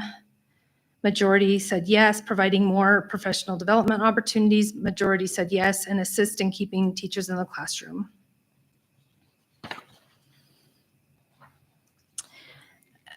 Just curious, so the 4-day week, we wanted to know, is that a reason that you came or, you plan to stay? And 56.2% said no, 43.8% said yes. And has this alternative schedule helped improve your morale? So for the final question, we just asked if they could support the 4-day week, and the majority of the parents, students, and staff do support the 4-day week, 70% and above. Are there any questions? Any questions? Comments? I have a comment. Corbin. Someone has lived through 5-day schedule and a 4-day schedule. I can tell you 4-day schedule is incredibly better. It allows for better recovery time on weekends and allows for better mental digestion of information and the ability to learn. Having an extra day to relax and to take in information, but also to study and understand information in your own way outside of school has helped immensely and allows for students to better work during days where they are in class with teachers and with professional help. It has allowed for better attentiveness, better attendance, and overall morale increases. Thank you. It's nice to hear from a student. It sure is. Thank you, Corbin. You're very well spoken. Yes. Good job. Any other comments or questions? Thank you. Okay, item D is a facility update. Mr. Celeroli. Madam Chair, members of the board, superintendent, I feel bad I only have a little page. So, that's okay. All right. Let's start with updates. I'm going to start off at the Rock Springs High School. If you remember, towards the end of the fall, almost beginning of the winter, we put in these massive evaporative coolers on the gym. Everybody wondered why. They got water to them. Well, they ran the water lines, all the plumbing to them last week. So come May, we'll be ready to turn those on and get some cooling through the old portion of the building. Hopefully the 4th floor should notice a huge difference, as well as downstairs, as long as you guys keep the doors open. Okay. The new school. Back on the 27th of March, we met in Cheyenne. Kelly and I went to Cheyenne and we met with the School Facilities Commission. School Facilities Commission approved our Mercer. The nice thing about the Mercer is they picked 4 companies to do Mercers throughout all of the state on all of the schools that were looking for new assessments. And they picked the company that we actually used for our last assessment. And I chose that company because they were the ones that historically were used throughout the state of Wyoming since I've been around over the last 20 years. So they've already done an assessment. So this one should be kind of interesting. They'll come in, they'll reinvestigate what they've pretty much have already looked at. They'll go into a little bit more in depth because instead of an assessment, this is a Mercer. So this has to be the most cost-effective remedy. But that's where we're at. And this was one portion of the process. This was the first portion that we had to complete in order to move on to initially or to end up with our new school. Some of the projects that we've got coming up over the summer. And first, I want to say we're working at Westridge right now. Westridge is really the hinge pin for everything that we do, because we've got Walnut Elementary, which is the security vestibule, and we're kind of in the process of getting that torn down so we can build it back up. We've got a fire alarm system that has to go in there. But I can't do anything until the school is done. So we have crews working at Westridge. If you're familiar with Westridge, and we had that the wallpaper, which used to be a tackable wall surface. They painted over so many times. When you put a thumbtack in, it still left a hole. So what we've done is we've ripped off all of the wallpaper. We brought it down to the sheetrock, and those walls almost all of them have their first coat already. So probably by the end of this month, that school is going to be with the walls all finished. We've been working on the electrical. We put where all of the folding doors were, they are now solid walls.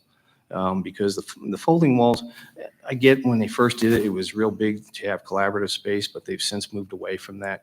And those walls, while they're structurally okay, they really don't serve any purpose. You can't put any data in them. You can't put any electrical in them. They're looking old. There's not a whole lot that you can do with them. So we've ripped those off and found a really neat way to fix them with keeping the bulkheads there, so we don't have to tear up all the ceilings. So that school is moving along. I'm waiting for an electrical inspector. As soon as the electrical inspector comes, we'll go ahead and insulate sheetrock and start finishing that school up. We're also updating the fire alarm system. That is an old, it's an EST system, but it's not the ones that we use currently. So we're updating that.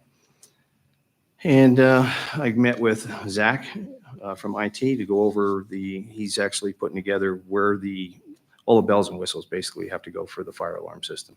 We do a lot of that stuff. And then we hired State Fire because it's consistent with our district. And that is currently going to the State Fire Marshal. Again, Zach and Eker from IT, they're laying out our Atlas system. For those of you who are familiar with this building, you see those, and we've got them in Satellite School. We've got them at Overland, where we have the digital readouts in the halls.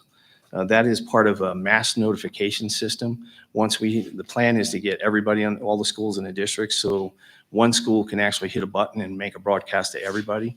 Superintendent can make a broadcast to everyone from their office. They could also hear broadcasts from other schools. It's just all tied together. We rely on Zach and Eker from IT to put that stuff together. Books. I got to go over this book thing. I don't do social media. But I have to tell you, when we get rid of stuff in this school district, I'm going to take a minute and explain the process. The process is like any other district I've ever been around. We go through the hoops to get rid of things. And on these books, we've advertised the books as far as within the district. The books that we got rid of were old, smelly. No one wanted them after several walkthroughs. I didn't want to open it up to the public because I have a construction site there. Okay, so doing books the last minute and letting people come in is not conducive to running a safe operation.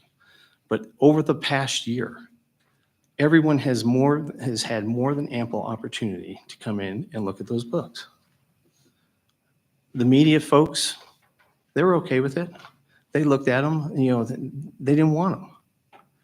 Could I have gotten rid of them in a better way? Probably bagged them up and thrown them in. But the books were old. And we did plan reviews on them. We followed our process, and that was what we did. Under my instructions, we did a plan review. The plan review was signed off, and so I got rid of the books. Okay? Even somebody said about recycling them. Okay, my budget, the way we do these things, these are what they call state-funded projects. I have state-funded people that I'm paying for out of a state fund account to do construction, whether it's demolition, whether it's renovation. It's not to load up books and put them in a truck and take them someplace for recycling. I just don't have the time and the money and the effort to do that.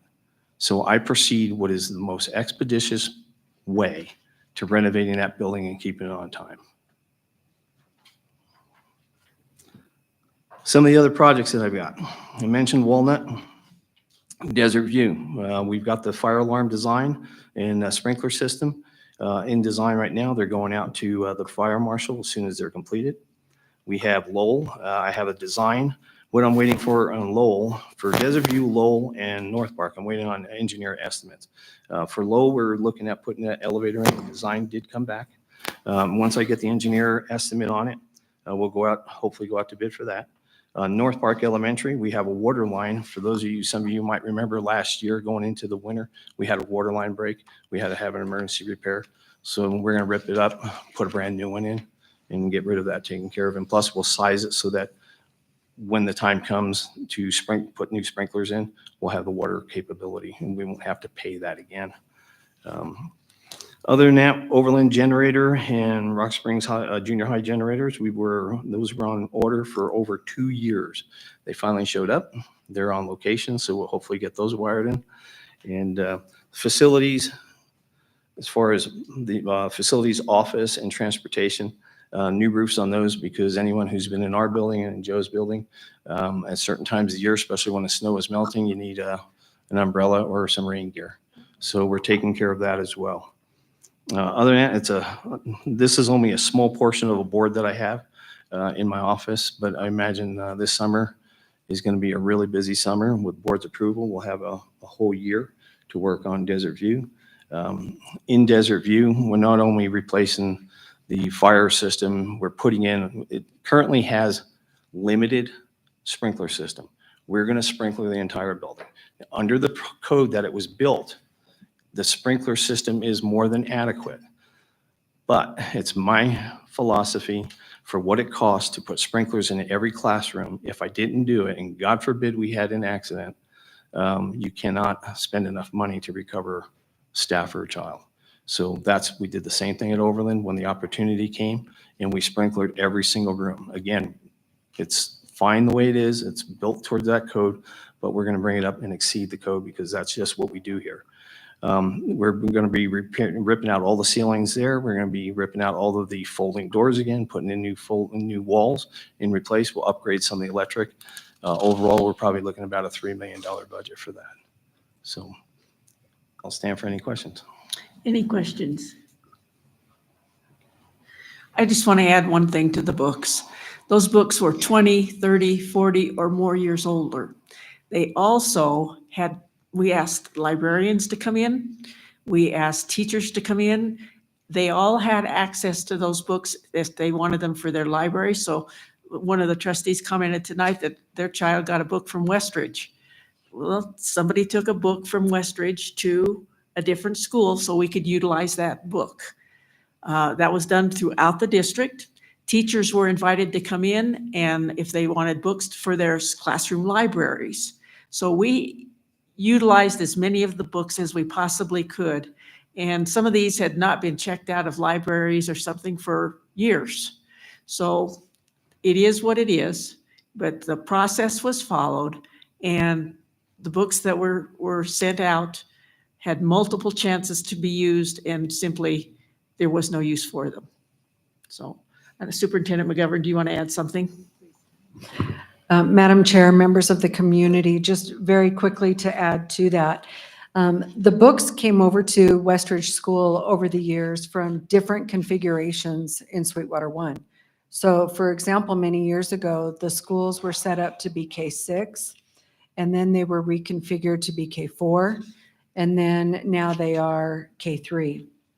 And so one piece of information is every time you have a shift like that in your schools, all of the materials that engage students that teachers want to use in their classrooms and small reading groups. If you've ever been in an elementary school, it's really important to do the reading groups.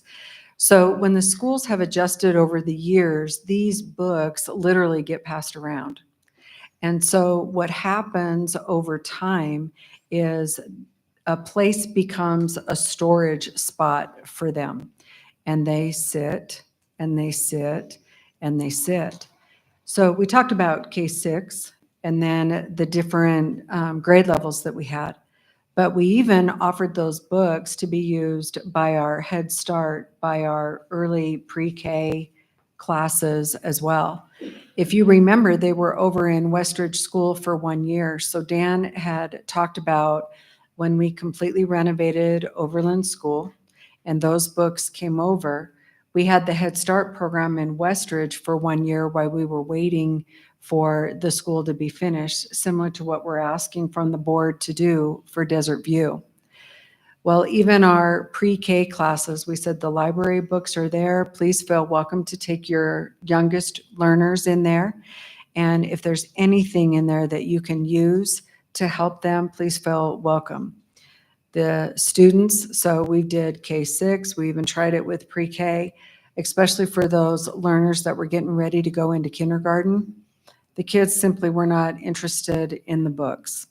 A lot of them, like Dan spoke about, the bindings, the glue, they fall apart, they get an odor to them. I mean, we couldn't get kids to truly use these books. They were not engaged in them. And they were books that our classroom teachers have seen over the years. Now, I'm not going to say that there might not have been a newer book in there. I think that would be, a false thing to say. But we've tried to have our teachers take a look at them, and we have over the years, and they simply do not want them.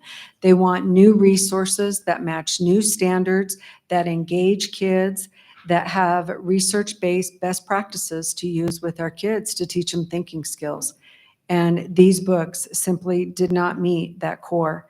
So in following District Policy DN, those books were disposed of because they were surplus, they were obsolete, and they were no longer of use for the district. And so Dan did a great job explaining them, but I signed off on that plan review in accordance with district policy that I would do again so that we could get that building ready to go for next year so we could have our Desert View kids come in if the board approves that. But we've got to keep moving forward. And if you want to increase literacy and numeracy scores, you've got to engage our kids and give the best tools for our teachers. And that is exactly what we did. Thank you. Madam Chair, one other thing I wanted to bring up to you. Been Please. doing this a long time. And I remember 20 years ago, people would buy your books. There were companies that you'd call them up and they'd say, yeah, we'll buy them. And then it went to, no, we're going to charge you to haul them off. So we even contacted 1 year Deseret Industries. They said, bring all your books. So we bought 4 semis down there. We were changing curriculum and everything. 2 years later, we had the same position. We bought books down. They said, we don't want them. We had to turn those trucks back. So it went from buying books to you can't get rid of them. That's just the way the world is going. It's unfortunate, but that's what it is. Thank you. Thank you. Item number 5, communications and correspondence or the public comment. If a member of the public initiates specific complaints or charges against an employee in order to protect the employee's rights to privacy and due process, the board will only hear those complaints or charges in closed session. The board encourages concerned individuals to file complaints using the appropriate district complaint procedure and appropriate forms, which can be obtained from the district's website. As per policies B, DDH, and KD, please limit your comments to the board to one time. If your comments have been previously submitted in writing, please refrain from addressing the board a second time. Written comments will be posted to the agenda in the written public comment section below. Written public comments must be received by 1:00 p.m. on the day of the board meeting and will be available for the public and trustees to view, but will not be read aloud at the board meeting. Policies B, DDH, and KD continue to state, questions asked by the public shall, when possible, be answered immediately by the chairman or referred to staff members present for reply. Questions requiring investigation shall be referred to the board or administrative staff for consideration and later response. A written public comment has been added to the agenda, and so we'll move on to the in-person public comment. Is there any in-person public comment?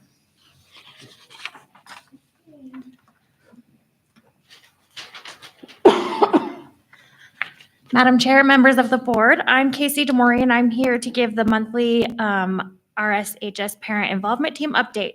During the April 2nd meeting, high school administrators provided an update regarding the school's events, the integration of Beyond Textbooks, the RIDE initiative by the governor's office, the efforts made to strengthen and the partnership with Western, and the status of hiring a new high school principal. We're also excited that the Pitt co-chair Natalie Powell will be serving on that selection committee. We also discussed the new accelerated schedule, which included integrating purposeful math practice into Power Hour every day.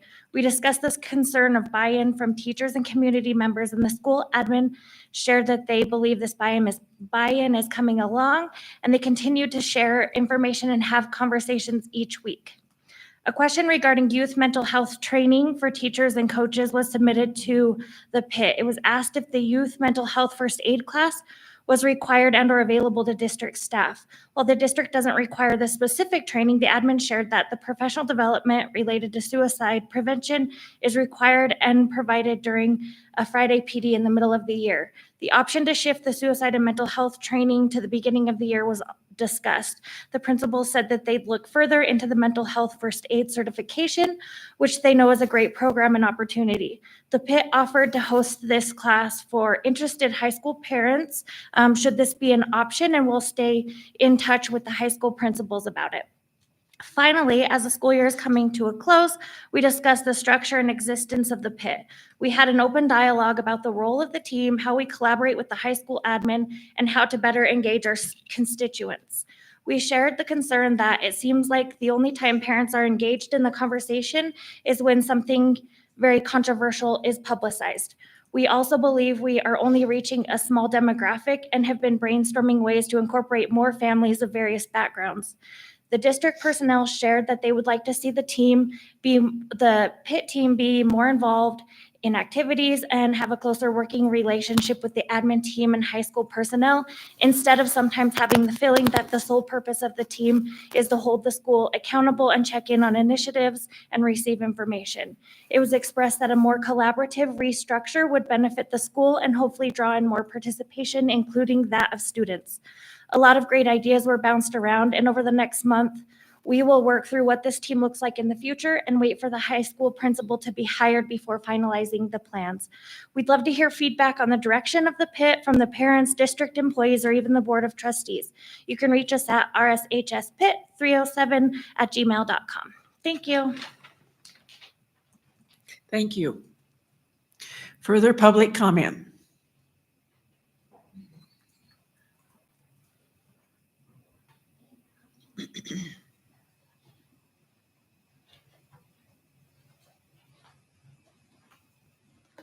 Superintendent McGovern and Madam Chair and Board, I would like to talk. My name is Laura McKee, and I know you guys are getting ready to purchase some books at the Satellite High School. There's going to be 100 new books there, and we've had a lot of problems in our school district with books and, Blue Label books specifically. But I wanted to know if anyone can tell me how many of these books will be Blue Label, having like parental, type warnings and stuff like that, like the different kinds of contents that are in them.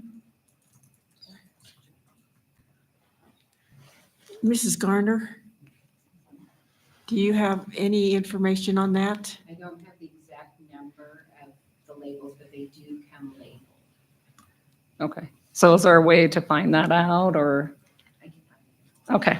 And then the other thing is, when we have the meetings here, a lot of times like the stuff is introduced and then passed, and it just doesn't make sense to me that we don't have more meetings, like introduce, maybe talk about like these books, because if it's passed tonight that the books are approved, then there's really no time to go back and do anything different with that, for parents to be able to have any kind of conversation in that.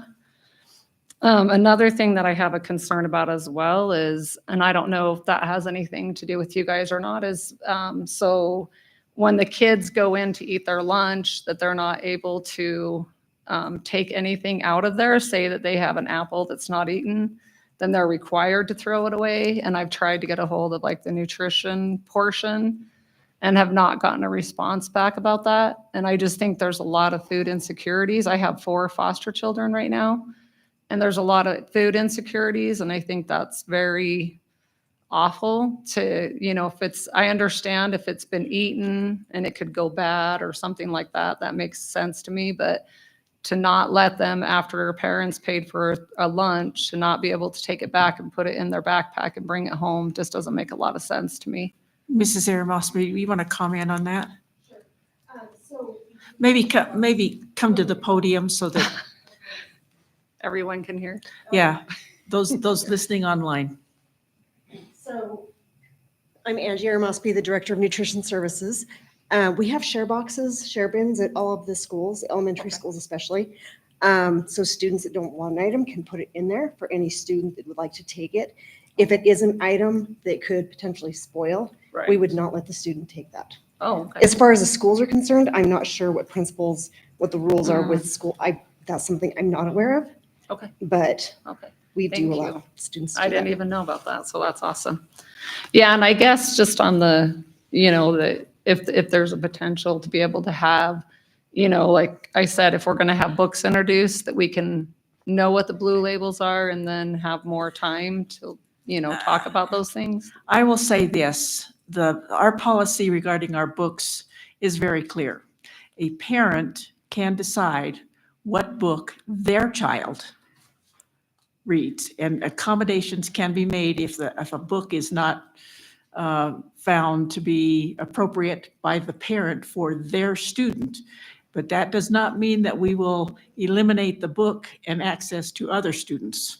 Okay. So, So on like a blue label book, do parents have to sign off on them getting it, or how does that part of it work?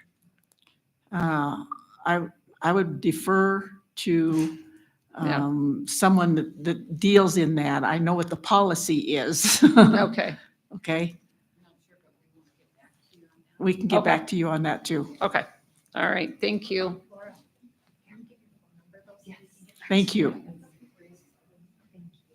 Further public comment? Further public comment? Further public comment? Seeing none, we'll move on to the treasurer's reports.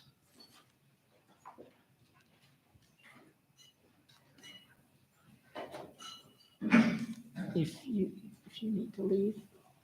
I want to thank Corbin for his comments tonight and, to his nameplate there. So does anybody have Andrea's not here. I am. Oh, you have them? You have them, Andrea? I do. Okay. Sorry, I missed you. That's okay. That's okay. Please proceed. All right. For the general fund treasurer's report, March of 2024, the beginning balance totaled $20,230,136.30. Revenues received during the month totaled $7,884,783.16. Interbank transfers totaled $7,215,896.94. Warrants written during the month totaled $8,506,282.84. And the interbank transfers out totaled $6,640,000. For voided checks totaled $1,366, and the ending cash balance was $20,185,899.56. The treasurer's report for the school lunch program, March of 2024, the beginning balance was $679,940.44. Interest received was $1,718.07. Revenue totaled $46,609.68. The CACFP reimbursement totaled $13,934.89.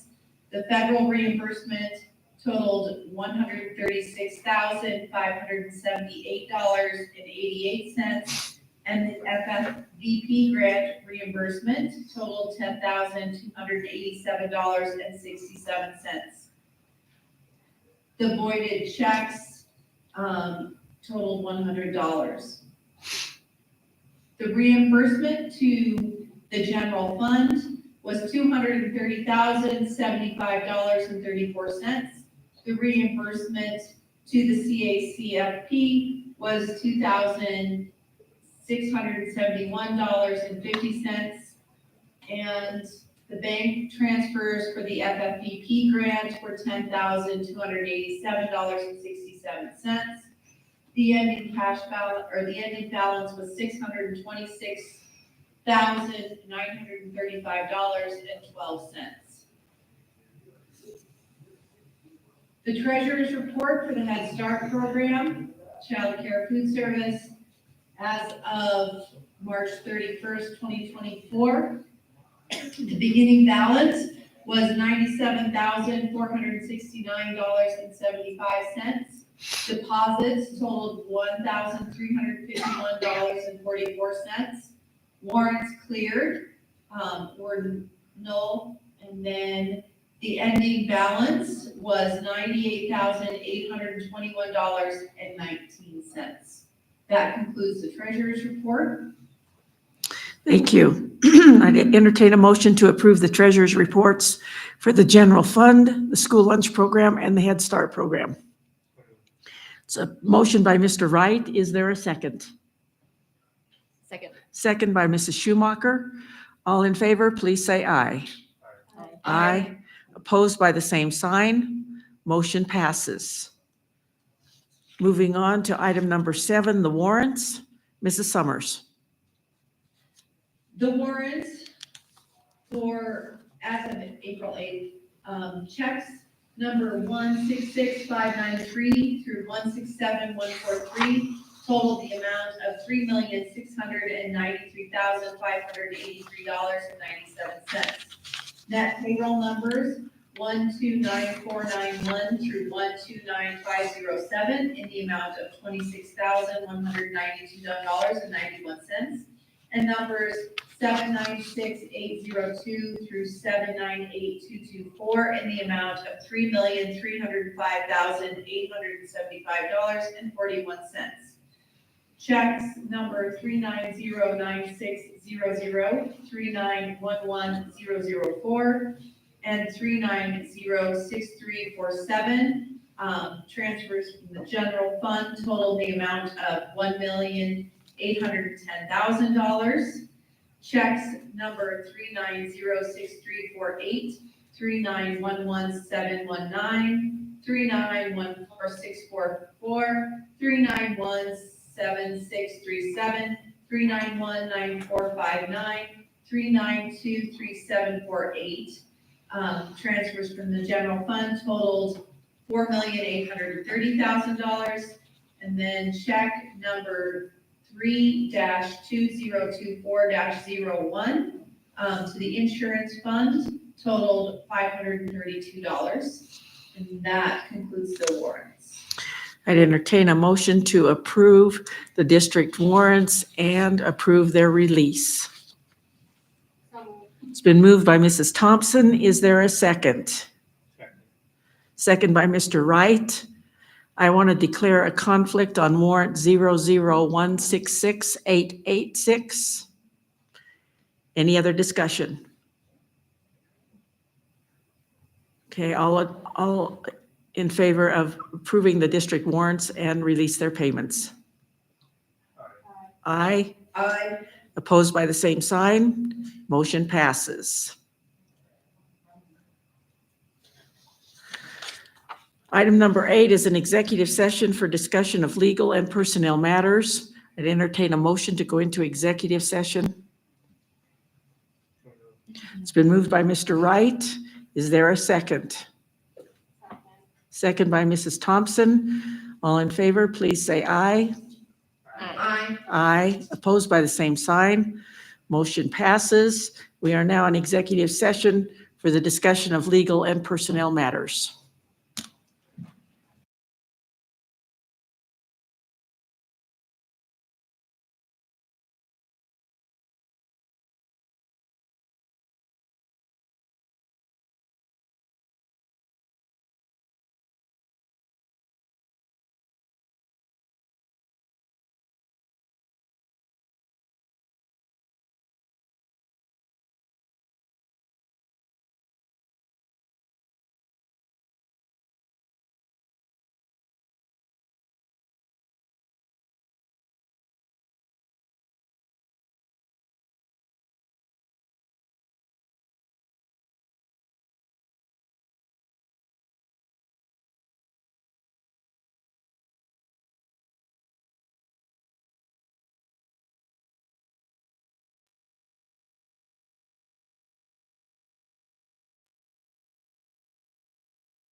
motion to come out of executive session and return to the regular meeting? It's been moved by Mrs. Wood. Is there a second? Second. Second by Mrs. Schumacher. All in favor, please say aye. Aye. Aye, opposed by the same sign. Motion passes. Item number 9, approval of the certified staff recommended for rehire for the 2024-2025 school year. Is there a motion? It's been moved by Mrs. Thompson. Is there a second?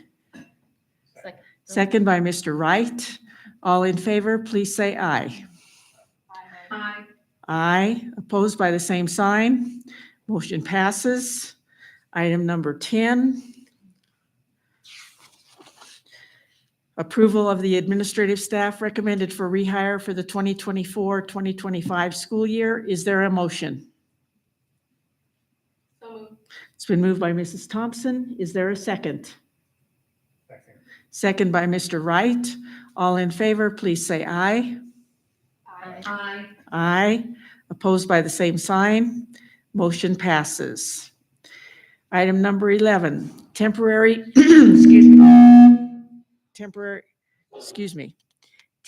closing of Desert View Elementary School for the 2024-2025 school year.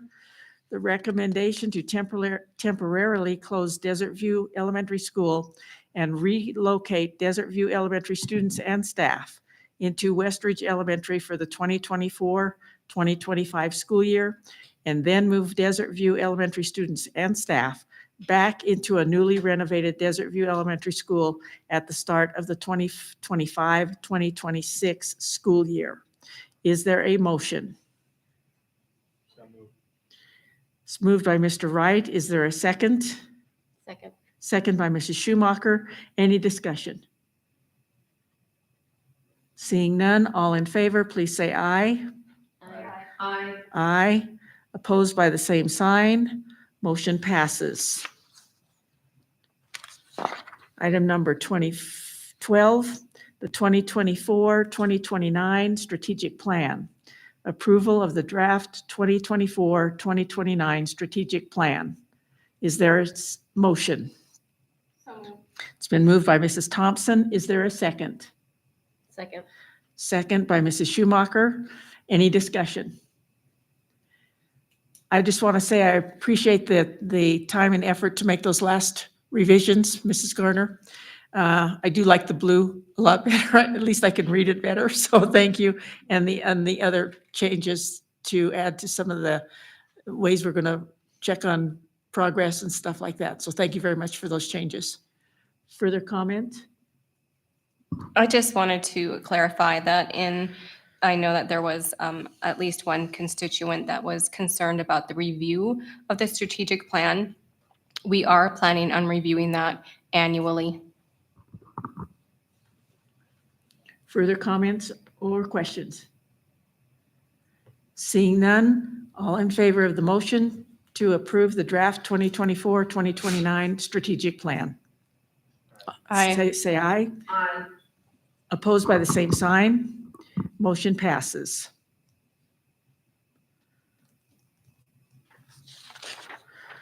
Consent agenda. Board of Education. All matters listed under the consent agenda are matters about which the board has governing policies, implementation of which is delegated to the superintendent. They will be enacted in one motion in the order listed below. There will be no discussion of these items prior to the time the Board of Trustees votes on the motion unless members of the board request specific items be held and discussed separately and/or removed from this section. A, approval of the consent agenda items as presented or amended. B, approval of the minutes from the March 11th, 2024 board workshop. C, approval of the minutes from the March 11th, 2024 regular meeting. D, approval of the minutes from the March 11th, 2024 executive session. E, curriculum, approval of the bid for library books at the Rock Springs Satellite High School. F, facilities. Approval for the facilities department to proceed with securing bids for all necessary renovation projects at Desert View Elementary School. G, facilities. Approval for the facilities department to proceed with securing bids for all necessary renovation projects at Walnut Elementary School. H, this is an addendum item. Facilities, approval of the bid for the maintenance of district fields from May 2024 through September 2024 for the fields at Lincoln, Eastside Elementary, Pilot Butte Elementary, Sage Elementary, Overland Elementary, Washington, Lowell, Stagecoach Elementary, North Park Elementary, Desert View Elementary, and Walnut Elementary. I, finance, approval of application for deposit of public funds. J, finance, approval of the cancellation of outstanding warrants and to advertise the cancellations in our local newspaper. K, human resources, approval of personnel recommendations. And those include the addendum. L, human resources, approval of the 2024-2025 Teach Upbeat, Inc. contract. M, technology, approval of the annual Apple order. N, also technology, approval of the 2024 New Line TV bid. O, again, technology, approval of the 2024 interactive projector bid. So I'd entertain a motion on the consent agenda, having heard no holds. Is there a motion? It's been moved by Mr. Wright. Is there a second? Second. Second by Mrs. Schumacher. All in favor, please say aye. Aye. Aye. Opposed by the same sign. Motion passes. General Board Business, item number 14. Approval of policy IGBCA, Children and Youth in Transition, Homeless Children. Is there a motion? It's been moved by Mrs. Thompson. Is there a second? Second. Second by Mrs. Schumacher. Any discussion? Seeing none, all in favor, please say aye. Aye. Opposed by the same sign. Motion passes. Good of the order. Anyone with good of the order? Any comments? Chair Jellicoe. Mr. Wright? Just really quickly wanted to give a shout out to Pilot Butte and the Satellite High School. I got the opportunity to go visit those campuses recently, spoke to teachers, staff, students, and Pilot Butte, the students were very respectful. They had a lot of projects hanging up all over the walls that they were proud of and that they put a lot of hard work into. So I wanted to say thank you to them for accommodating me. And then the Satellite High School, I was just nothing but impressed. Really could tell that the students that were there were engaged and happy to be there. And I thought it was really neat how I was talking to the forensic teacher. They recently went and watched the movie Oppenheimer and were able to bring the lessons back from that movie to their classroom, discuss how it played into the things that they had learned. And the thing that I thought was the neatest there is just all the connections to the real life, real world opportunities. So again, students and staff, they spend a lot of time with me there. And I just wanted to say thank you. Further good of the order. Madam Chair, Mrs. Thompson? I just wanted to reach out to all those who took the time to take that survey, especially the students. They really hung in there, and you could tell that they dwindled off towards the end, but all of their feedback we'll definitely look over and get a course of goals for the district to move forward. And for all of those who also helped with the strategic plan, that was a lot of time and hours and dedication in going into that plan. So for all those who helped out and volunteered, thank you. Further good of the order. I just want to comment and reiterate Mrs. Thompson's thank yous to those people that took part in the strategic plan as well as the survey. I'd like to ask the trustees to add to your calendar May 9th and 10th, when School Facilities Commission will be here. They'll have their quarterly meeting. I think it's a quarterly meeting that they're actually having here in Rock Springs. And their intent for part of the agenda is to tour the high school. So I think, if we could have as many trustees there as possible, it would be great. Secondly, I spoke with Dr. Libby this afternoon, and he has met all of the certification requirements of the state of Wyoming, and he is fully certified as a superintendent for the next 5 years. One last time, any further good of the order? Okay, moving on to new business. For board information, policy GCQC, support staff dress code. B, board information, policy GCQG, professional staff dress code. C, board information, policy JFCA, student dress code. D, board information, policy IKA, grading and reporting practices. E, board information, policy IKA-R, grading and reporting platform. F, board information, policy IKA-R-1, assignment codes for all grades. G, the vacancy notice as of April 8th, 2024. And H, March 2024, Head Start Governing Board and Policy Council monthly report. So those are all there for your information. Chair Jelko, Mr. Wright.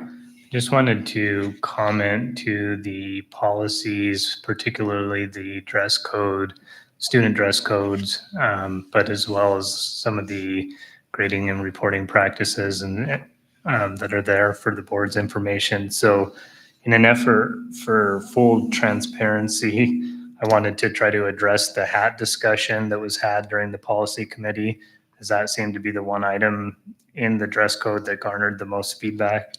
Mrs. Bolton, if you want to add anything to what I'm about to say, please feel free. But so while I can understand those that feel that wearing a hat to school is disrespectful, I think it's worthwhile to understand the slippery slope of the clothing policy or dress code policy and some of the administrator concerns that were brought up during our meeting. It was brought up by multiple admin on separate accounts that the upper grade levels actually had less trouble overall with hats when hats were allowed versus when they weren't.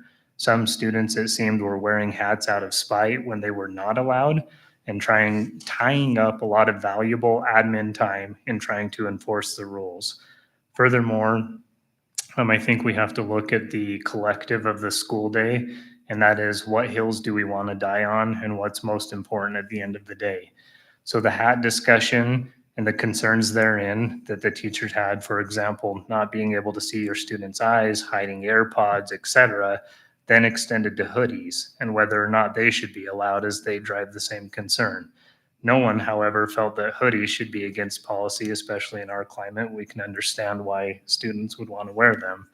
So all that said, I think there is an important phrase in the policy that I want to point your attention to, and that is that a student's dress or grooming shall not present a hazard materially interfere with schoolwork, create disorder, or disrupt the educational program. That language is in there so that if a teacher or admin feels that the hat or anything else is materially interfering with schoolwork or creating a problem, they can be asked to remove that for that reason. So all that said, we as a board and as a community have asked for consistency between schools and consistency with rules and policies. And after what I've discussed tonight, just in brief from what was discussed in policy committee, that's what we've come up with. And then concerning the enforcement of these policies, all of the above, but in particular, I'm speaking to some of the recently incorporated grading policies and changes. I wanted to let you guys know that the discussion is ongoing at policy committee concerning the enforcement of these items. And again, in an effort to be transparent, there has been discussion around how administrators are able to enforce the policies and what the consequences therein would be. I know that Mrs. Bolton is speaking to the district attorneys on some potential language that could be included concerning, if somebody chose not to obey the policy. And in the same breath, I think it's important for the community or for other trustees, for students, staff to just understand and recognize that many of the policy infractions have to be handled on a case-by-case basis, because there are certain things going into maybe why they didn't adhere to the policy. And so it's a very fine line to walk to write enforcement language that can be liberal enough to apply to the case-by-case basis, but still hold people accountable. So the whole reason I bring that up is just to let you know that we're discussing it and that it's kind of an ongoing thing right now. Thanks. Thank you. Okay, moving on to item number 17, the second executive session will not be held, so we'll move on to adjournment. Is there a motion to adjourn? So moved. It's been moved by Mrs. Schumacher. Is there a second? Second by Mr. Wright. All in favor, please say aye. Aye. Aye. Opposed by the same sign. Motion passes. Oh, we are adjourned.